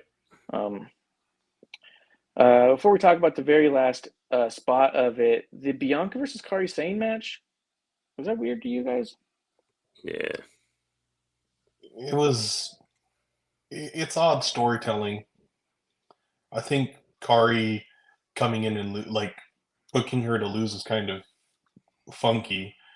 I think it was meant to tell more of the story of Damage Control and we're trying to set up the idea of Bayley getting out of Damage Control, but Bayley wants to be in it and still wants this connection. You know what's strange to me is that I even said at the time, and I know people really didn't like the Kabuki Warriors for their reasons, but I thought that was the best use of Kairi Sane. I don't think she's as good as people say. She's not as good as Asuka. She's not as good as Io. As far as like the best Japanese women wrestlers that we brought over, kind of a deal. They were talking about Kairi Sane was like the best wrestler in the world for a while there, and I'm just going like she's just not. Like for me, from my watching, I've always thought she was a mediocre singles talent, but I've always thought she's really shined as a tag talent. So putting her in a one-on-one match here, I didn't know why you would do that. Keep her with the tags. You have a whole group you could be doing that with. I think it's to kind of build like you're going to fight your way from our lowest totem to our highest totem. Yeah, I mean, storyline, it made a ton of sense, but I'm saying like just her actual ability. Yeah. I don't think it's doing her any favors. I don't think she's that great of a singles wrestler. When she's given too much room to breathe, she starts doing a lot of silly stuff. And I don't know, she didn't have a ton of chemistry with Kairi Sane or with Bianca. It wasn't a terrible match, and it was fine for the story, and I actually thought storyline-wise it was solid. Yeah. I liked the full story because it's the match was about Bayley, right? Yes. Bayley told you got to go, but Bayley showing up for Kairi losing, even with Bayley trying to help, and Bayley being the fool. I absolutely love that. I'm actually more partial to Kyrie as a singles, but to your point, she is more palatable in a tag team. I love the Kabuki Warriors. I actually loved them when they turned on Paige. I thought it was amazing. Yeah. They did a great job. Oh, yes. Again, when you had said in the beginning, Bianca's just she can't lead matches. That was my biggest thing. That the hiccup when she is the A side leading the match, there's always a step missing, as if she doesn't trust the other person to do the spot, so she extra waits. And it's gonna come with time. Again, she's fucking phenomenal. She's outstanding. She looks like $1 million, but they're trusting her to lead matches. And hey, if you want to, I'll give them credit. They've probably never worked that much before together, and for what they did, it was a really good match. It just was clunky, and it's just because all the pieces didn't quite fit. Could you see the picture? Absolutely. Did the pieces fit? Not really. Yeah, I feel that. Let's wrap up SmackDown with the Randy Orton segment where he comes out there. They're doing his contract signing. Like you said, it was a little silly. Paul Heyman kind of taking over on it. Randy Orton's a badass. I like him on SmackDown. I think the whole bloodline story that they have in front of them could be fucking killer. The Daddy's Back thing is fun. Yeah. But then he turned super babyface and RKO'd Nick Aldis. I loved it. That was the biggest pop of the night for me. I think that's where your opinion of Nick Aldis showed through so much. He could not wait for the moment to happen. He was trying to force himself to be in that moment because this is his turn to catch an ass whooping. Yep. See, guys, I can fight too. Let me do things. Yeah. That's what I mean. There's parts about Adam and Nick that both come off to me like they're auditioning for the main event of WrestleMania. Yeah. Not that they're trying to execute their role to perfection, but they're trying to do whatever they can to show you they should be having a bigger role. They should be in a different role. I'm not meant to be here. I'm meant to be there. You know what I mean? And maybe they're right. I don't know, but it comes across that way in a weird way to me. Yeah. You want to talk Raw? Let's do it. Yeah, man. What do you want to talk about? So funny. I told the kiddo that I was on the podcast tonight. He goes, "What are you guys going to talk about?" I said, "Probably not that fucking guy." Your kid's got better taste than you. We've been knowing that. Drew McIntyre versus Sami Zayn. The old Mac and fart. Boy, they're really, really trying to make us hate him, and we do, but it's not the reasons they want us to hate him for. All 3 hours of this show was dedicated to making Drew McIntyre a heel. Yes. They were trying so hard to make you be like, look, he's a bad guy, look, he's a heel. And I still think he is a douche. He takes shit too literal. He takes everything literal. At this point, you're gonna start being like a shark, circling the blood here. And then he'll just sit there and start circling Sammy. And he'll start he'll put his hand on his head and be like, I'm a shark. And you're like, no, you're not, dude.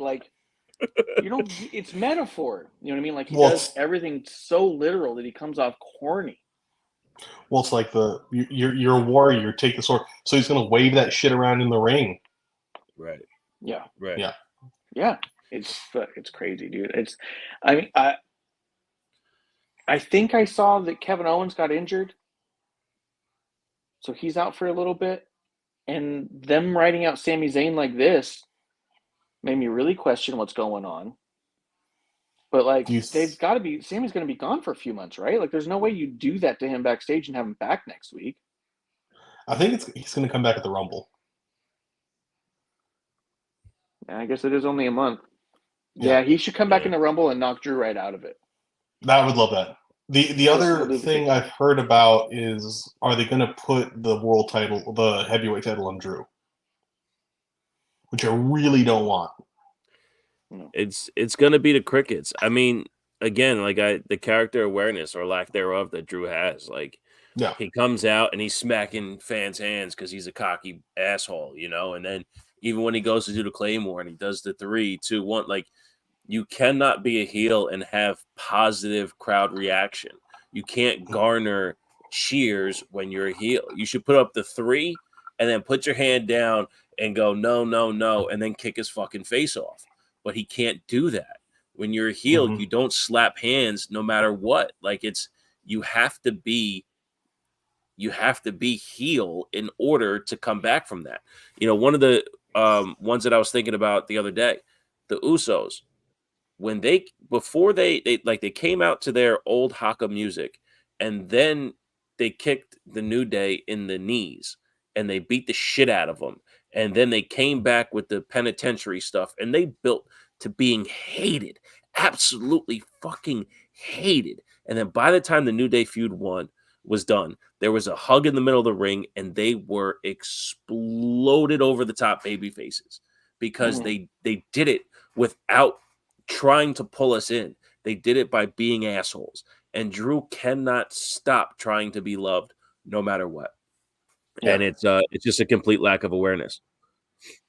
It was like Sheamus at the SummerSlam against Damian Priest. He was doing the beat to the Baldry, and they started counting around, so he stopped. Yes. And he looked in the audience, and he was like, no, forget it. And he started doing something else, and the whole crowd just turned on him. They started booing him so heavy. They're like, fuck you, dude. That was fun. We love that about you. And he goes, yeah, that's why I'm taking it away. Like, Drew McIntyre also had that promo where he said, like, oh, what's this time? Surely I've changed, where you can leave and go off and be fired and do whatever and then come back at the top of the card like you did? Right. Like that has to be intentional, right? I mean, I could see a world where that's a really interesting idea, man. I don't know if I'd say it if I were you, but yeah, go for it.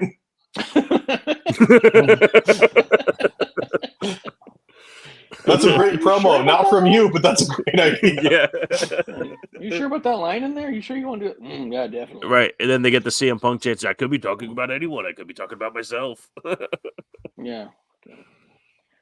Weird. And then Zayn fucking eviscerates him. Zayn's promos against Drew lately have been so fucking good, dude. I've been wearing on Sammy. I even said it on the TW Takes podcast, at TW Takes podcast on Twitter, X, whatever.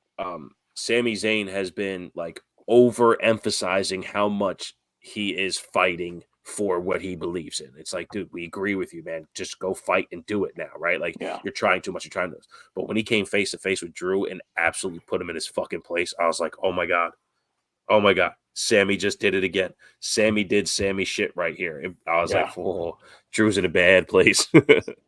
Dude, so good. I think Good Cop's heading out for the night. So great hearing you guys. Dude, it's good seeing you. It's been a while for all of us. We all need to get together and have a drink sometime. Yes. Jeremiah was saying that while I was away, it became a Terrible Takes podcast. And that's true, man. But, you know, that's why I got the crew. So when all my shit, I mean, it's only episode 1. Technical difficulties happen. You take a shot, you have a drink, technical difficulties. It's been a while since my internet just straight up fucking died, though. But I was glad that it was you who was there because, like, seconds before I went out, Clump was all like, BRB. And then my internet goes out. And I was like, well, at least it's Bishop. If anybody can sit there and monologue for a minute and not just be like, I guess we wait. Well, that was the problem I had is that you left me with Aldous and Pierce. There's only so much you can do on Aldous and Pierce. There's only so much you can do with them. Yeah. Dude, I tried. But yeah, this whole thing was a Drew thing, and he's just corny, dude. He's just corny. Yeah.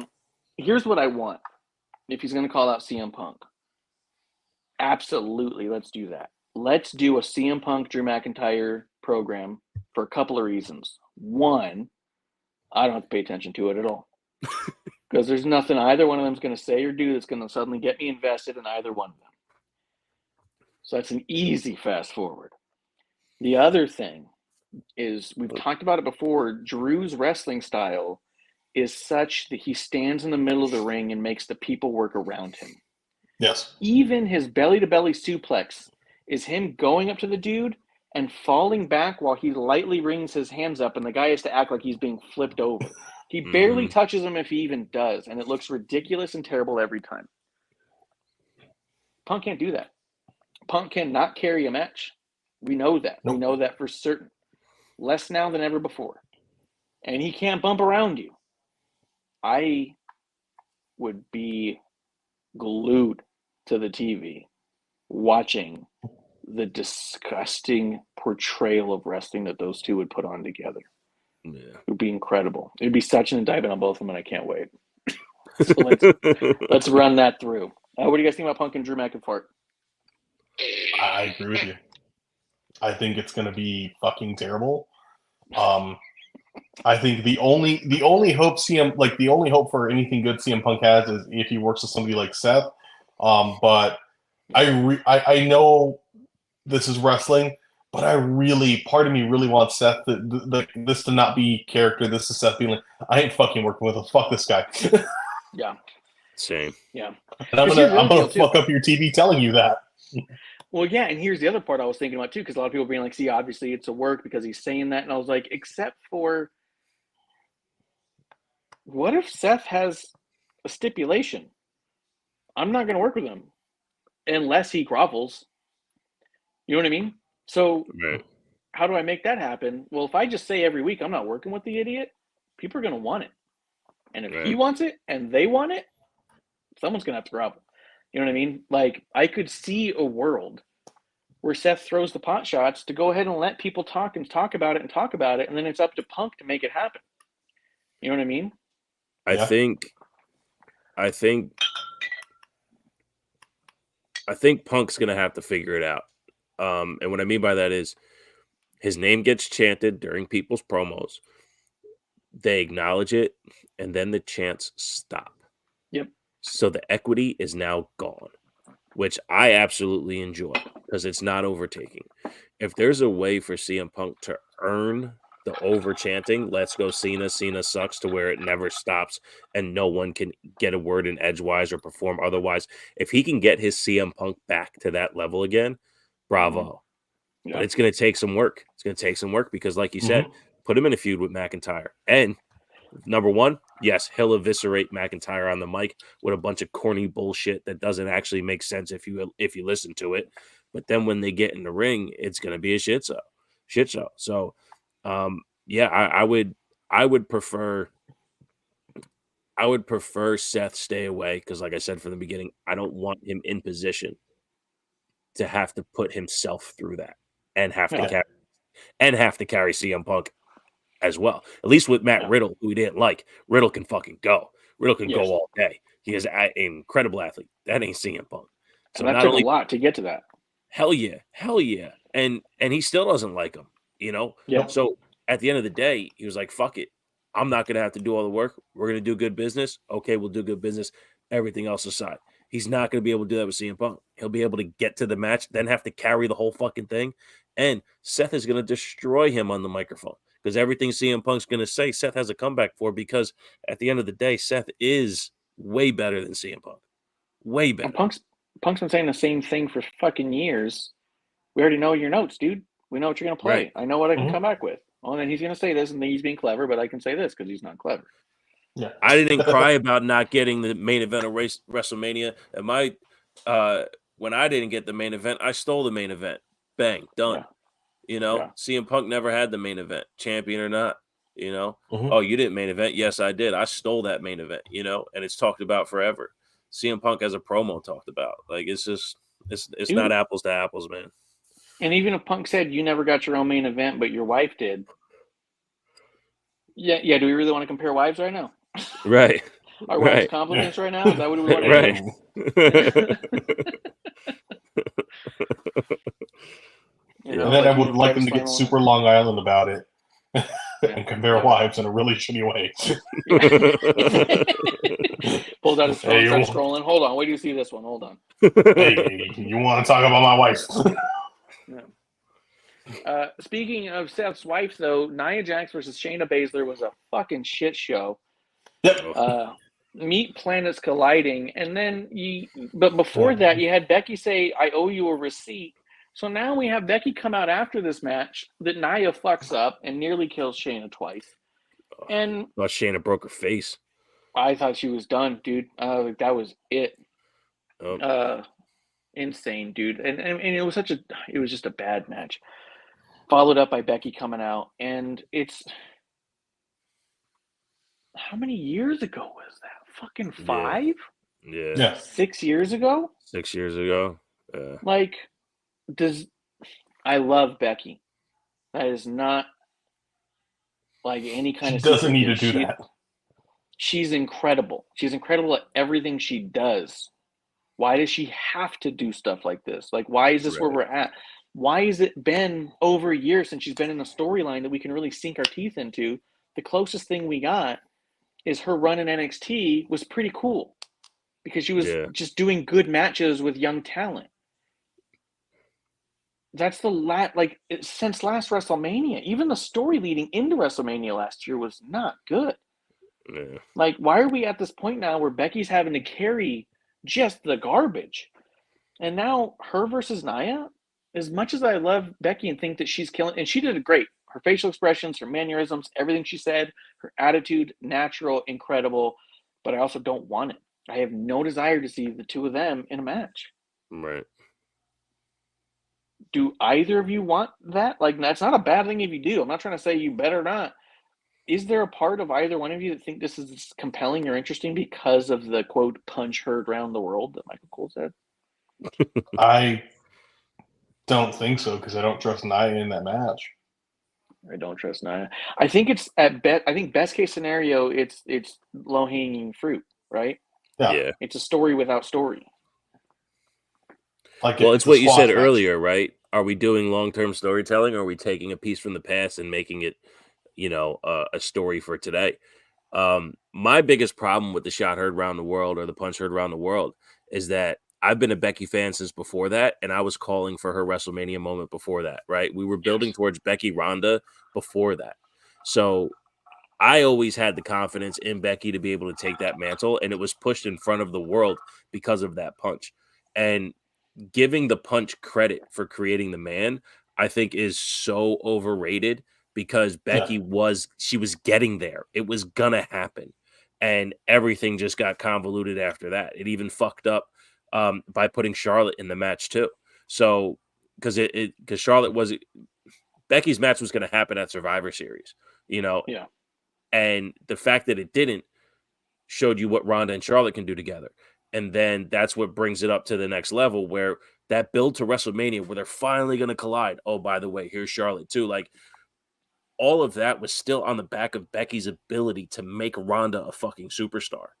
And it's the only other thing credible that we felt as fans, at least I'll speak for me and present company, that we felt as fans when it came to Ronda that we can sink our teeth into. It was her first match, her title run for like the first week or so. But after that, bang, this thing with Becky was like, oh my God, here we go. But that was it. So I don't think Nia is going to come out of this any better or worse. Nia will always be Nia. And I think that's to whatever fault you want that to be. But, Becky's doing what Charlotte should have done, which is be in a storyline that doesn't have to do with the title and be interesting on TV. Is it going to amount to anything? No. Is it going to be a waste of Becky's talent? Probably not, but we get to see her. Could she be doing something more important? Absolutely. Yeah. Yeah, I don't feel like there's an end game here that's great. Like there's no one on top at the end of it all. You know what I mean? It's just, all right, Becky gets a win over Nia. Does that mean anything? Does Nia getting a win over Becky make you feel anything? Like, to me, it's lose-lose. You know what I mean? Like, no one ever thought that Nia would beat Becky necessarily, right? Like, that wasn't on the table. I will say, as far as like the man goes, she was definitely the man beforehand. I think the one thing that the punch definitely did, though, was put her in the main event at Mania because she should have had it, but they weren't going to give it to her. What it did do was make the office forced into a position where they didn't give the match away early because they were going to do the match with her and Ronda at Survivor Series, and then they were going to go to Charlotte and Ronda for WrestleMania, and they were going to make that a main event because they promised it to Charlotte. Well, when Charlotte got her match first, now we can politic and get her in both matches. So Charlotte gets the 2-for-1 special. But yeah, I'm not interested in the idea of it. Like you said, I'll never not watch Becky on TV, but making it tough with putting Nia in it. Yep. Yeah. All right, let's run through some of this NXT stuff. I will say, cheers to Fans First Sports Network for bringing you this episode one while I take another drink. We had a lot of tag team stuff going on in here. DIY versus Imperium. Huh? Oh, yeah. Yeah. Lots of tag stuff. DIY versus Imperium, I mean, good, but okay. I'm not interested in DIY. Clump, you do love DIY. You did see DIY in NXT. I felt like DIY story in NXT is still, as much as I don't like what happened after, I was in on Johnny wrestling up until the Chicago street fight when I realized he was a bitch who can't win fights. He's in these matches. He's got all this heart, and he's going and going. He literally handcuffs the guy's hands behind his back and can't win the match with weapons. And I go, oh, you suck. You literally can't beat a one-armed man in a slap fight. You know what I mean? Like, how did this happen? Or a no-armed man in this case. His hands were tied behind his, like, no arms. Ciampa won with no arms. I was like, oh, Johnny sucks. Why would I ever root for this guy again? And I haven't ever since. I do think the DIY story leading up to that match is peak NXT story. That is incredible. The whole story there, amazing. I think everything after that Johnny and Ciampa did together and against each other and all that, pointless and needless, and I haven't enjoyed anything Johnny's done since. You, in turn, have actually enjoyed Johnny all the way through. Are you liking the story that they're doing with Imperium? Like, what are you liking about it? I mean, I like seeing DIY together again. I like him and Ciampa together. They have amazing chemistry to me. I think they're, to me, that like enough indie that I'm happy to watch it. Yeah. In WWE. Like it's enough silly indie PWG shit, but then you get some WWE in there too. I like them with Imperium because I think it's it kind of plays upon something we talked about earlier where non-English or non-native English speaking or American English speaking talents kind of come off very bland and one note. So it's the stoic, serious or ever serious German and Italian guy that are pure athletes versus these two silly fuckers. Yeah. Yeah. All right. I'm glad you're liking that because it does feel a little indie to me, but not in the way that I like my indie stuff. So I just don't think Johnny's very, he's just not believable to me. But I can't buy in, man. And I like buying in. That's what I bring my money for. We got Natalya and Knox against Carter and Chance. I like Natalya and Tegan together as a team. I just wish it made a little more sense to me. Yeah. And Natalya's looking fucking great. She lost like 25 pounds and is just like leaned up. Yeah, I saw she said that she dropped like 25 since November or something like that. Since the start of November. Yeah. Yeah, and she's a beast. She deadlifted. Who did she deadlift? Was it Chance? It was pretty cool. She's not very big, but still, she just grabbed her, pressed her, and military pressed her up, and then dropped her down, and it was just fucking impressive because Natalya she stayed anchored. You know what I mean? Yeah. Like she didn't rock at all. She just. Is this like Natty's last run? Really?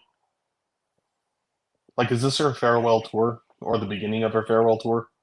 This has to be the beginning of the end in a way. I think she's always going to be around, but I think she's got to have one good run left in her that I think she's preparing for. I think she wants to have one big run and then just hang around forever.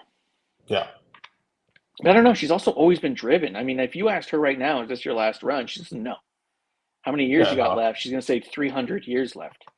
Right. She's all the years. Yeah, all the years. I would never take that away. Yeah, all the years. And I would never take that away from her as the possibility of her being, if anyone can do it, it's her. And I don't think that I want a WWE that doesn't have Natty involved at least in some way. You know what I mean? And I think that she's such a foundation to the women's division that I think it would actually be harmful to the women coming up to not have a Natty there, right? But you just have to think about just how to how do people exist, right? Like, you can't do it forever. Well, Randy Orton sure is giving it a fucking go, and he said he's going to do another. He said he's got another 10 years left in him, so Jesus. we'll see. Yeah, that was interesting to hear too from Randy that he would consider going that long, considering basically just that he's. I don't want to say that he's always hurt, but that he's prone to something happening, right? He did pretty well after his last couple shoulder surgeries to stick around for a bit, especially tagging with Riddle. He had a hell of a run staying healthy, and I guess just that one bad spot in the match with the Usos kind of put him there. So I think what Natty's been doing with the dungeon, at least what it seems that they've been posting about, her and TJ are really putting in that secondary work with the main roster talent a lot. I'm sure, to your point, Marsh, it's always going to be like that. You know what I mean? Like, it's a more hands-on Molly Holly, where she's always going to be around. She's always going to be touching. She's always going to be doing. She's always going to be influencing in a way that, oh, you need a match out of me? Sure. You need me for 18 minutes in the Rumble to get it started? Sure. I could definitely see that happening probably until she's like 50. I don't know what her her motherhood aspirations are. Absolutely. That factors in with the women too. But I mean, yeah, WWE without Natty, I don't think that ever exists. No. All right, I agree with all that, and I like it. I really like the matching gear that Natty and Tegan were sporting for a little bit there, that kind of like teal and pink look. I thought that was sick, and then they kind of got away from it. I just like matching gears, man. What do you guys think about Niven and Chelsea Green as the tag champions? How do you think they're faring? I mean, I like Piper Niven a lot, and like Niven's dope. They're one of my favorites. Me too. Yeah, I think them with Gold is good. I've never been a huge fan of Chelsea Green though. I just haven't seen a lot of them. I find this to be the most palatable version of her, except when you add the percentage of talking more than the percentage of wrestling as it's been going. Because when she was wrestling, I saw so much improvement in her in ring that I was actually enjoying it. Just her finisher is atrocious. She can't hit the unprettier at all, but the rest of it tends to line up pretty well. So, but the more she talks and tries to go over the top with the personality, it pulls me away from their accomplishments. But Piper is doing a fantastic job because she used to be incredibly stoic and silent behind Chelsea. Now she's chiming in with her personality attached to what Chelsea's doing, and I find it to be outstanding. And I'm a huge fan of Piper. Always loved her in the ring. Oh, yeah. Hell, there we go. Don't worry about it. Don't worry, you guys. Everyone relax. Still. Episode 1. Back on that audio. Jesus. Technical difficulties. There Have it a is. drink. I think Marv should introduce it as the Dive Marv instead of the Dive Bar. That's just my opinion. Welcome to the Dive Marv. It is his birthday of all days, so cheers. Hard to argue. Let me see as I pull up my little thing here. We had JD McDonough, so Judgment Day against the Creed brothers. The Creed brothers are really good, but I think that I saw a few people talking about that they think they're trying to. Bill Apter even said he's getting Steiner vibes off them, and I think that's what they're going for, but I'm not feeling that kind of intensity. Like that kind of fear factor you got from the Steiner brothers. And it's a different athleticism, too. Sorry to cut you off. Is. It's a and different Clump's looking a little athleticism, concerned. Clump, they're talking 80s Steiners, not Attitude Era Steiners. Oh, Jesus. It's a different like, Steiner. I feel like they remind me more of like Charlie Haas and Shelton Benjamin, but with muscle. Yes. Yeah, but that's not bad. I like them. Yeah, no, that was great. But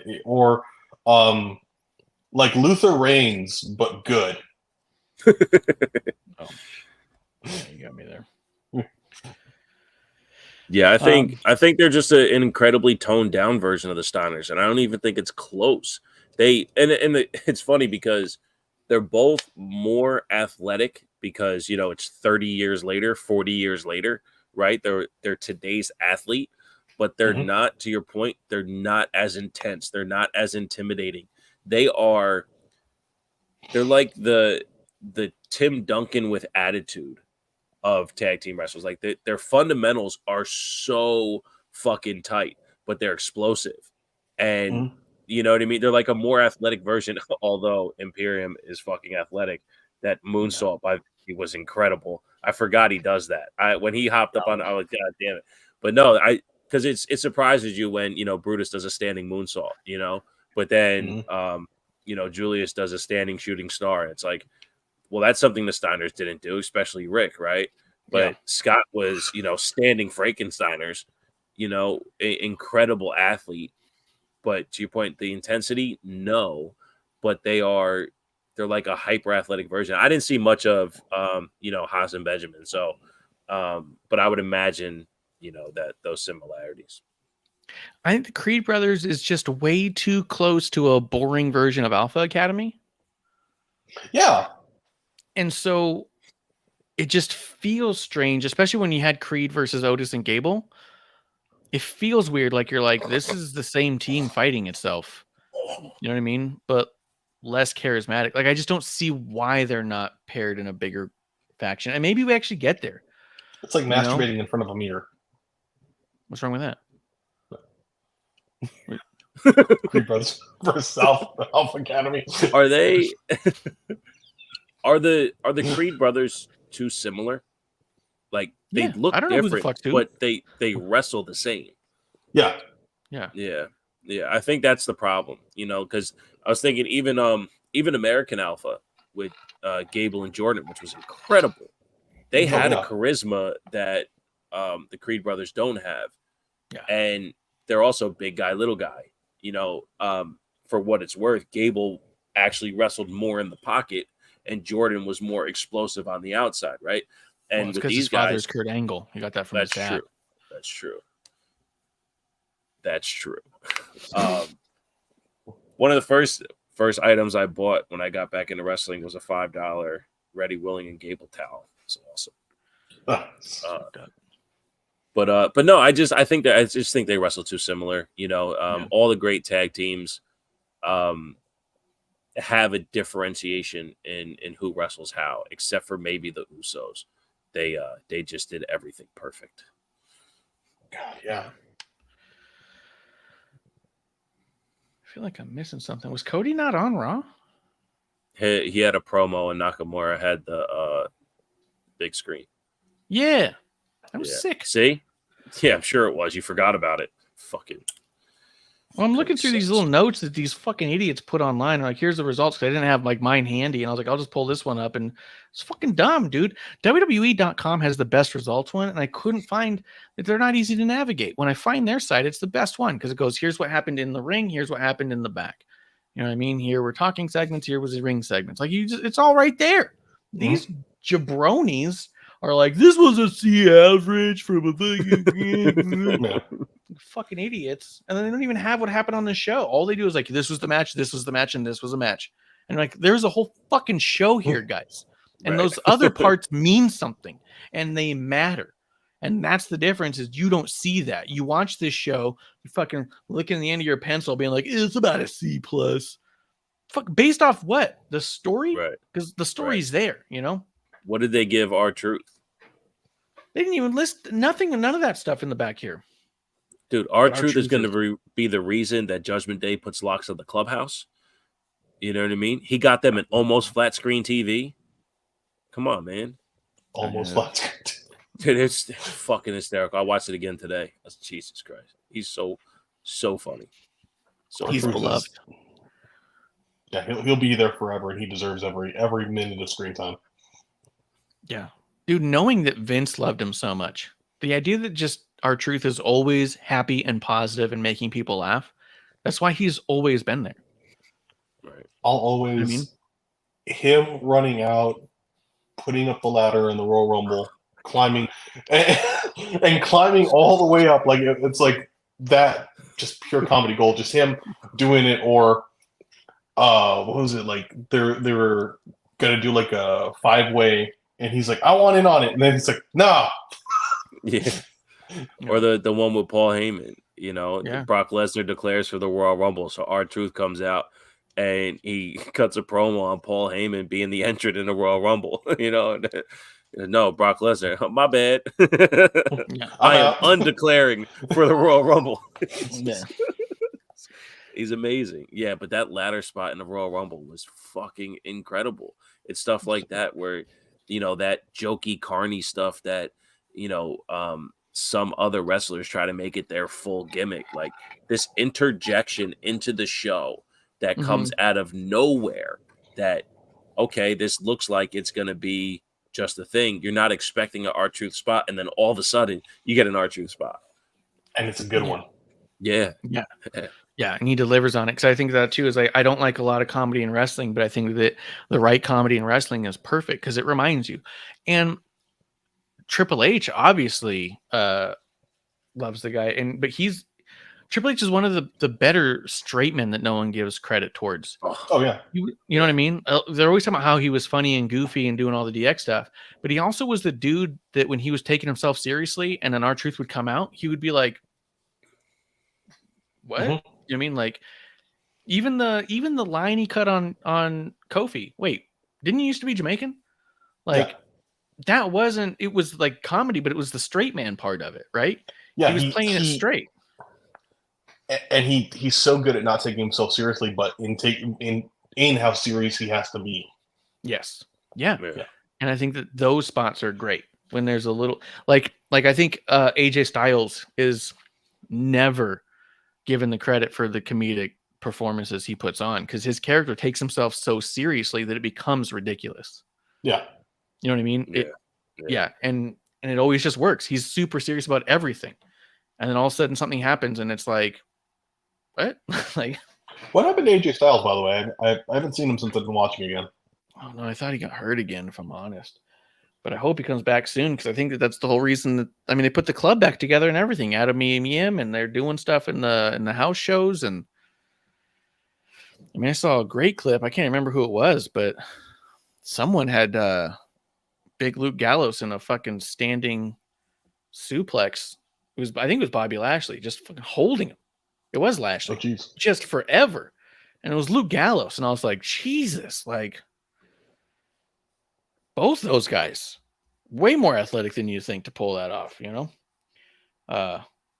but incredible. So, what do you think about all this weird Shinsuke stuff turning into him trying to come for Cody? Yeah, it's cool. It's cool. Hopefully, it's a great match. I'd like to see how Cody responds to Shinsuke's style. If he can slow down the Cody stuff and be a part of the match, I think they can do something really cool together. Yeah, I hope so. Yeah, cool. It ain't gonna go wrong. They're both really talented. Yeah. So we had Seth Rollins versus Jey Uso in the main event for the World Heavyweight Championship. This is one of those instances I was kind of talking about before when I was saying like, yeah, you can talk about getting free stuff on TV that could be in a premium live event.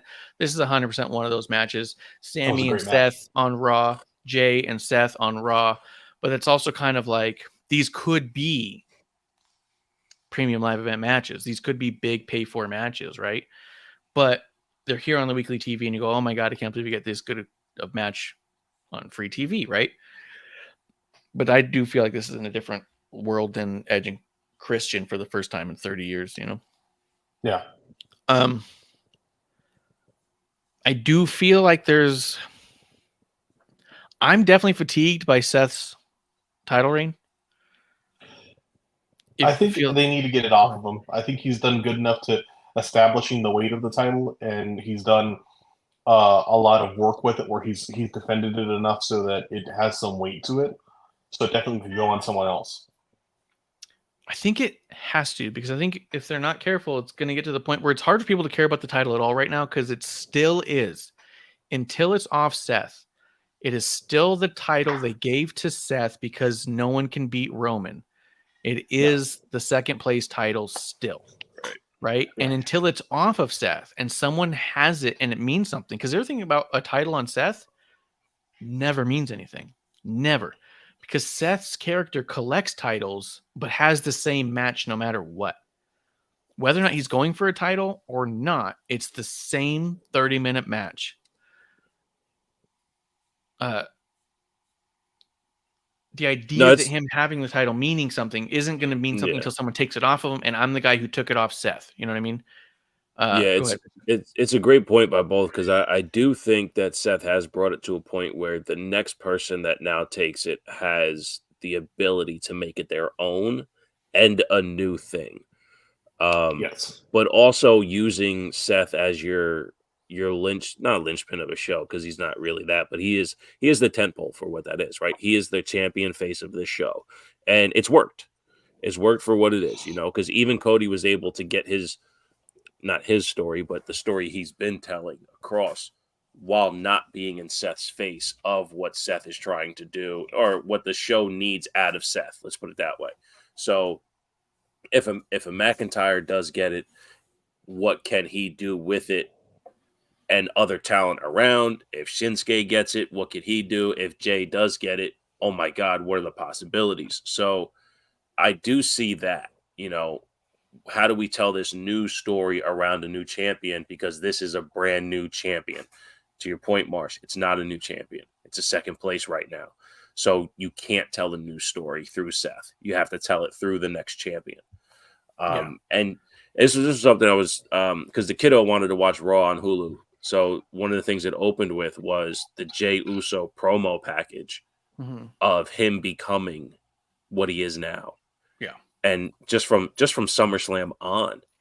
But when we talk about building superstars, this guy was a literal promo. Which one are you?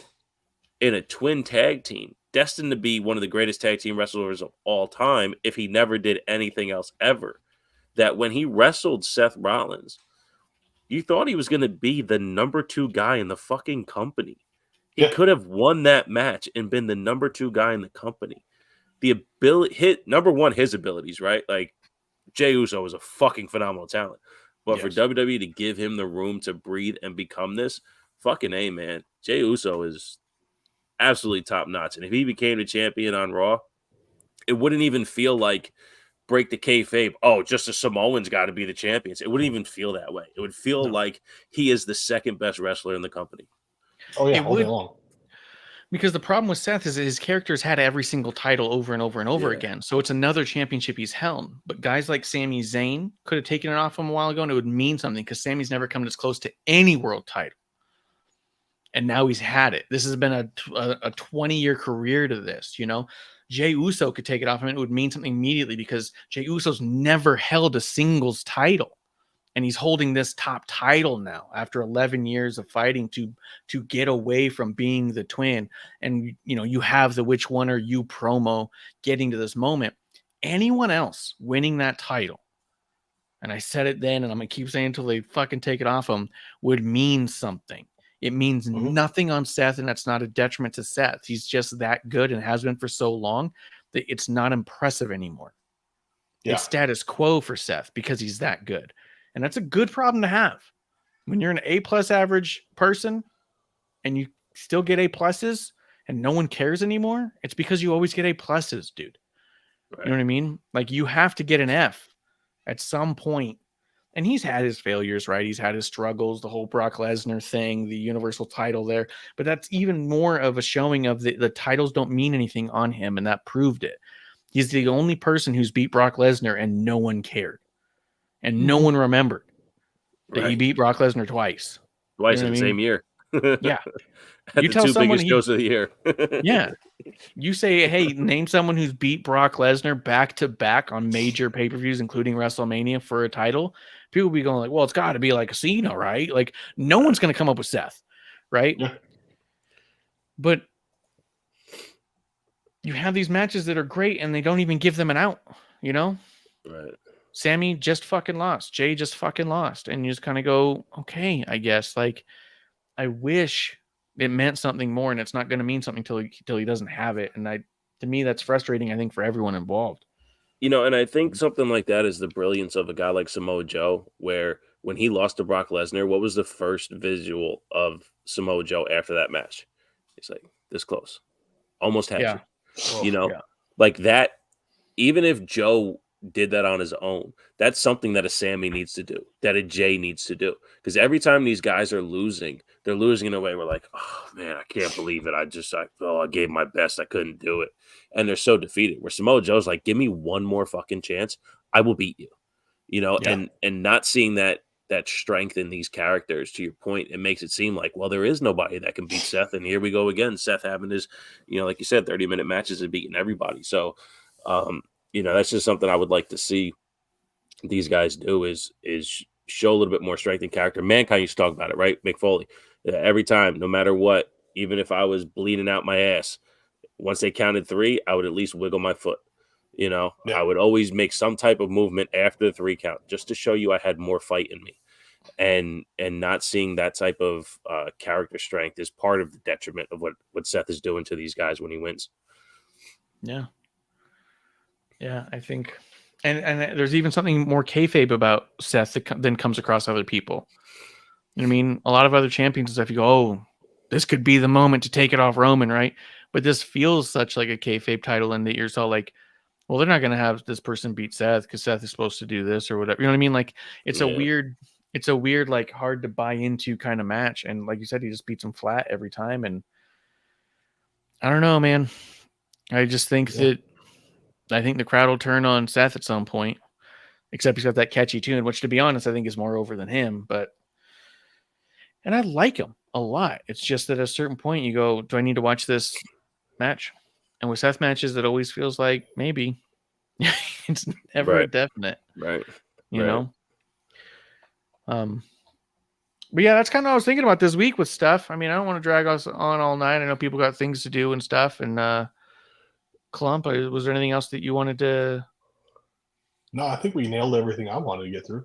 Yeah, there's nothing like stood out that you're like, oh shit, this happened that I was going to talk about. Yeah. Bishop, was there anything that stood out you want to hit? Yeah, just one thing that you didn't get to it as far as that match went. The last takeaway I had of the night was, no matter how much these guys disagree, the one thing they all can agree on is that black zip-up hoodie is the way to go. Because even when Drew McIntyre came out he comes out and he fucking does the black zip-up hoodie, takes it off. Everybody uses it. Nobody agrees on anything, but everyone wears the black zip-up hoodie. And for McIntyre to do it this time because he was kicked out, it's just fucking dumb. So they got to get away from the black zip-up hoodie. Why? It's the way you look like, because it's the gaffer thing, right? Yeah. They're trying to blend in with the staff. Yeah. Yeah, whatever. They wear all black. And they're running through the crowd, wearing all black. Dude, that's where they're at. 6'7", 290 pounds. Just damn, that's a big cameraman. They should put him in the ring. Oh, shit. That's where they have them, though. I was sitting over there once, over by where they kind of walk in and out. And right behind me was all of the staff guys. They are in the crowd with the rest of us. And they're all the gaffer guys. And they would all kind of march over, get towards the edge of the thing. And then right when the match ended, they go wipe out do their business and come back. And if there's one dude who's crouched over, you don't even notice. Yeah. I want to say Corbin snuck by me and I had no idea. Corbin's I was at a Raw, and I swear during the middle of the match, I saw someone, doing the ring stuff in the all black that was just way too tall. And I looked away, and when I looked back, he wasn't there. And then, like an hour later, the Undertaker came out from under the ring. And I'm wondering, instead of being under there the entire night, that he came out all gaffered up in the black and then snuck under the ring that way without me noticing, But no, that was it. That when I saw that, I was like, okay, here we go again with the black zip-up hoodie.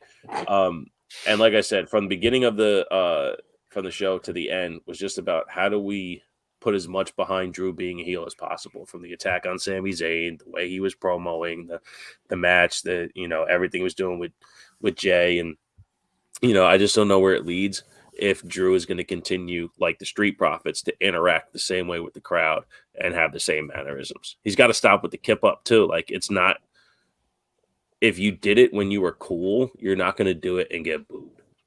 You got to change something. Yeah. Especially because he would kip up and look at the crowd and be like, come on, because he begged them to be reactive. Like, right.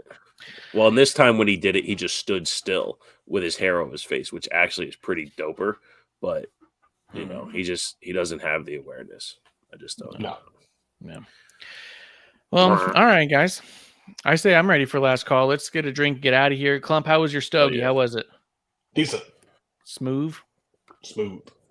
They're smooth, baby. I like Davidoffs. And No, they're dope. smooth. They got a little bit of a kick. They're nice. Expensive, Bishop. but nice. Just what? Expensive, but nice. Yeah, when you can find them on a deal, like some of those cigar bids and stuff, you can get like a good deal on some of them. It's the best because they're pricey, but you know what you're getting every time, and that cannot be said with all brands. So yeah, a lot of brands you don't know what you're getting even throughout the same stick. I've had ones where it's like, this is really good. This spot sucks. What's going on here? How did it get tart? Oh, we're back to good again. And you're like, okay, what's going on? It's been a journey. Yeah, a fucking roller coaster. This stick. This is like watching McIntyre. It's all over the place, booing and cheering. Bishop, where can people find out more about your terrible takes? Yeah, man. At TBT Takes Podcast on X, Twitter, whatever. TBTTakesPodcast.com stands for Terrible Wrestling Takes because it's about the discussion, not the take itself. Because nobody can disagree, but we can all agree wrestling's dope.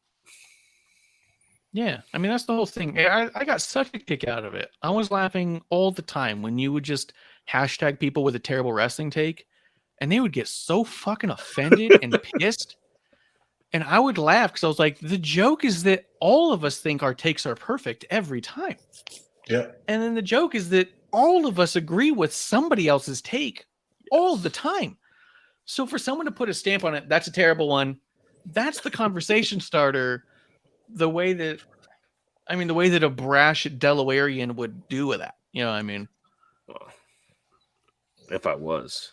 Delaware is known for their brash assholes. Rest in peace. Rest in peace. Yeah. Clump, I would ask if you want to tell people where they can find you, but I think part of your gimmick is not being able to be found, right? Yeah, I can't. I legitimately, with the whole Twitter X thing, lost access to my account. I cannot reset my account. I cannot. I got to create a new Twitter, but all of my parameters for doing so are based off the other account. So whenever I try and like create a new account based off my phone number, it's like, oh, there's already an account with this number, and I'm just sitting there like, what the fuck is this? And I don't want to create another email, so don't find me. No, dude, to be honest, Instagram and Threads is way more fun than Twitter X is. I'm only on X now because there's two people who I can message through there that I don't message through other means. Yeah, that's it. I react very little nowadays. And outside of that, I mean, you're just constantly, living in the shadows of the night. It's just great.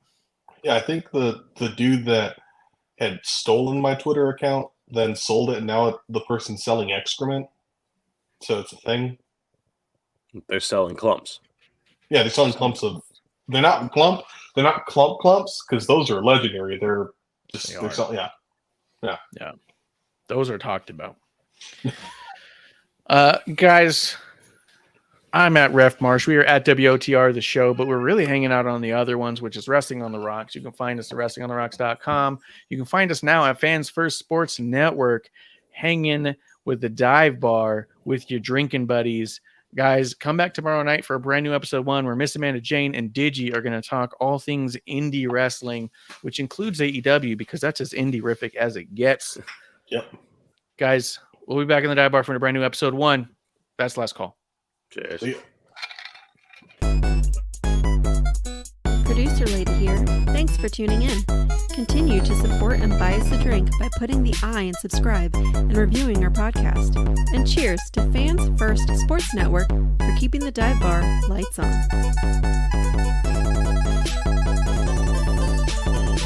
I would never have a drink with Wrestling on the Rocks.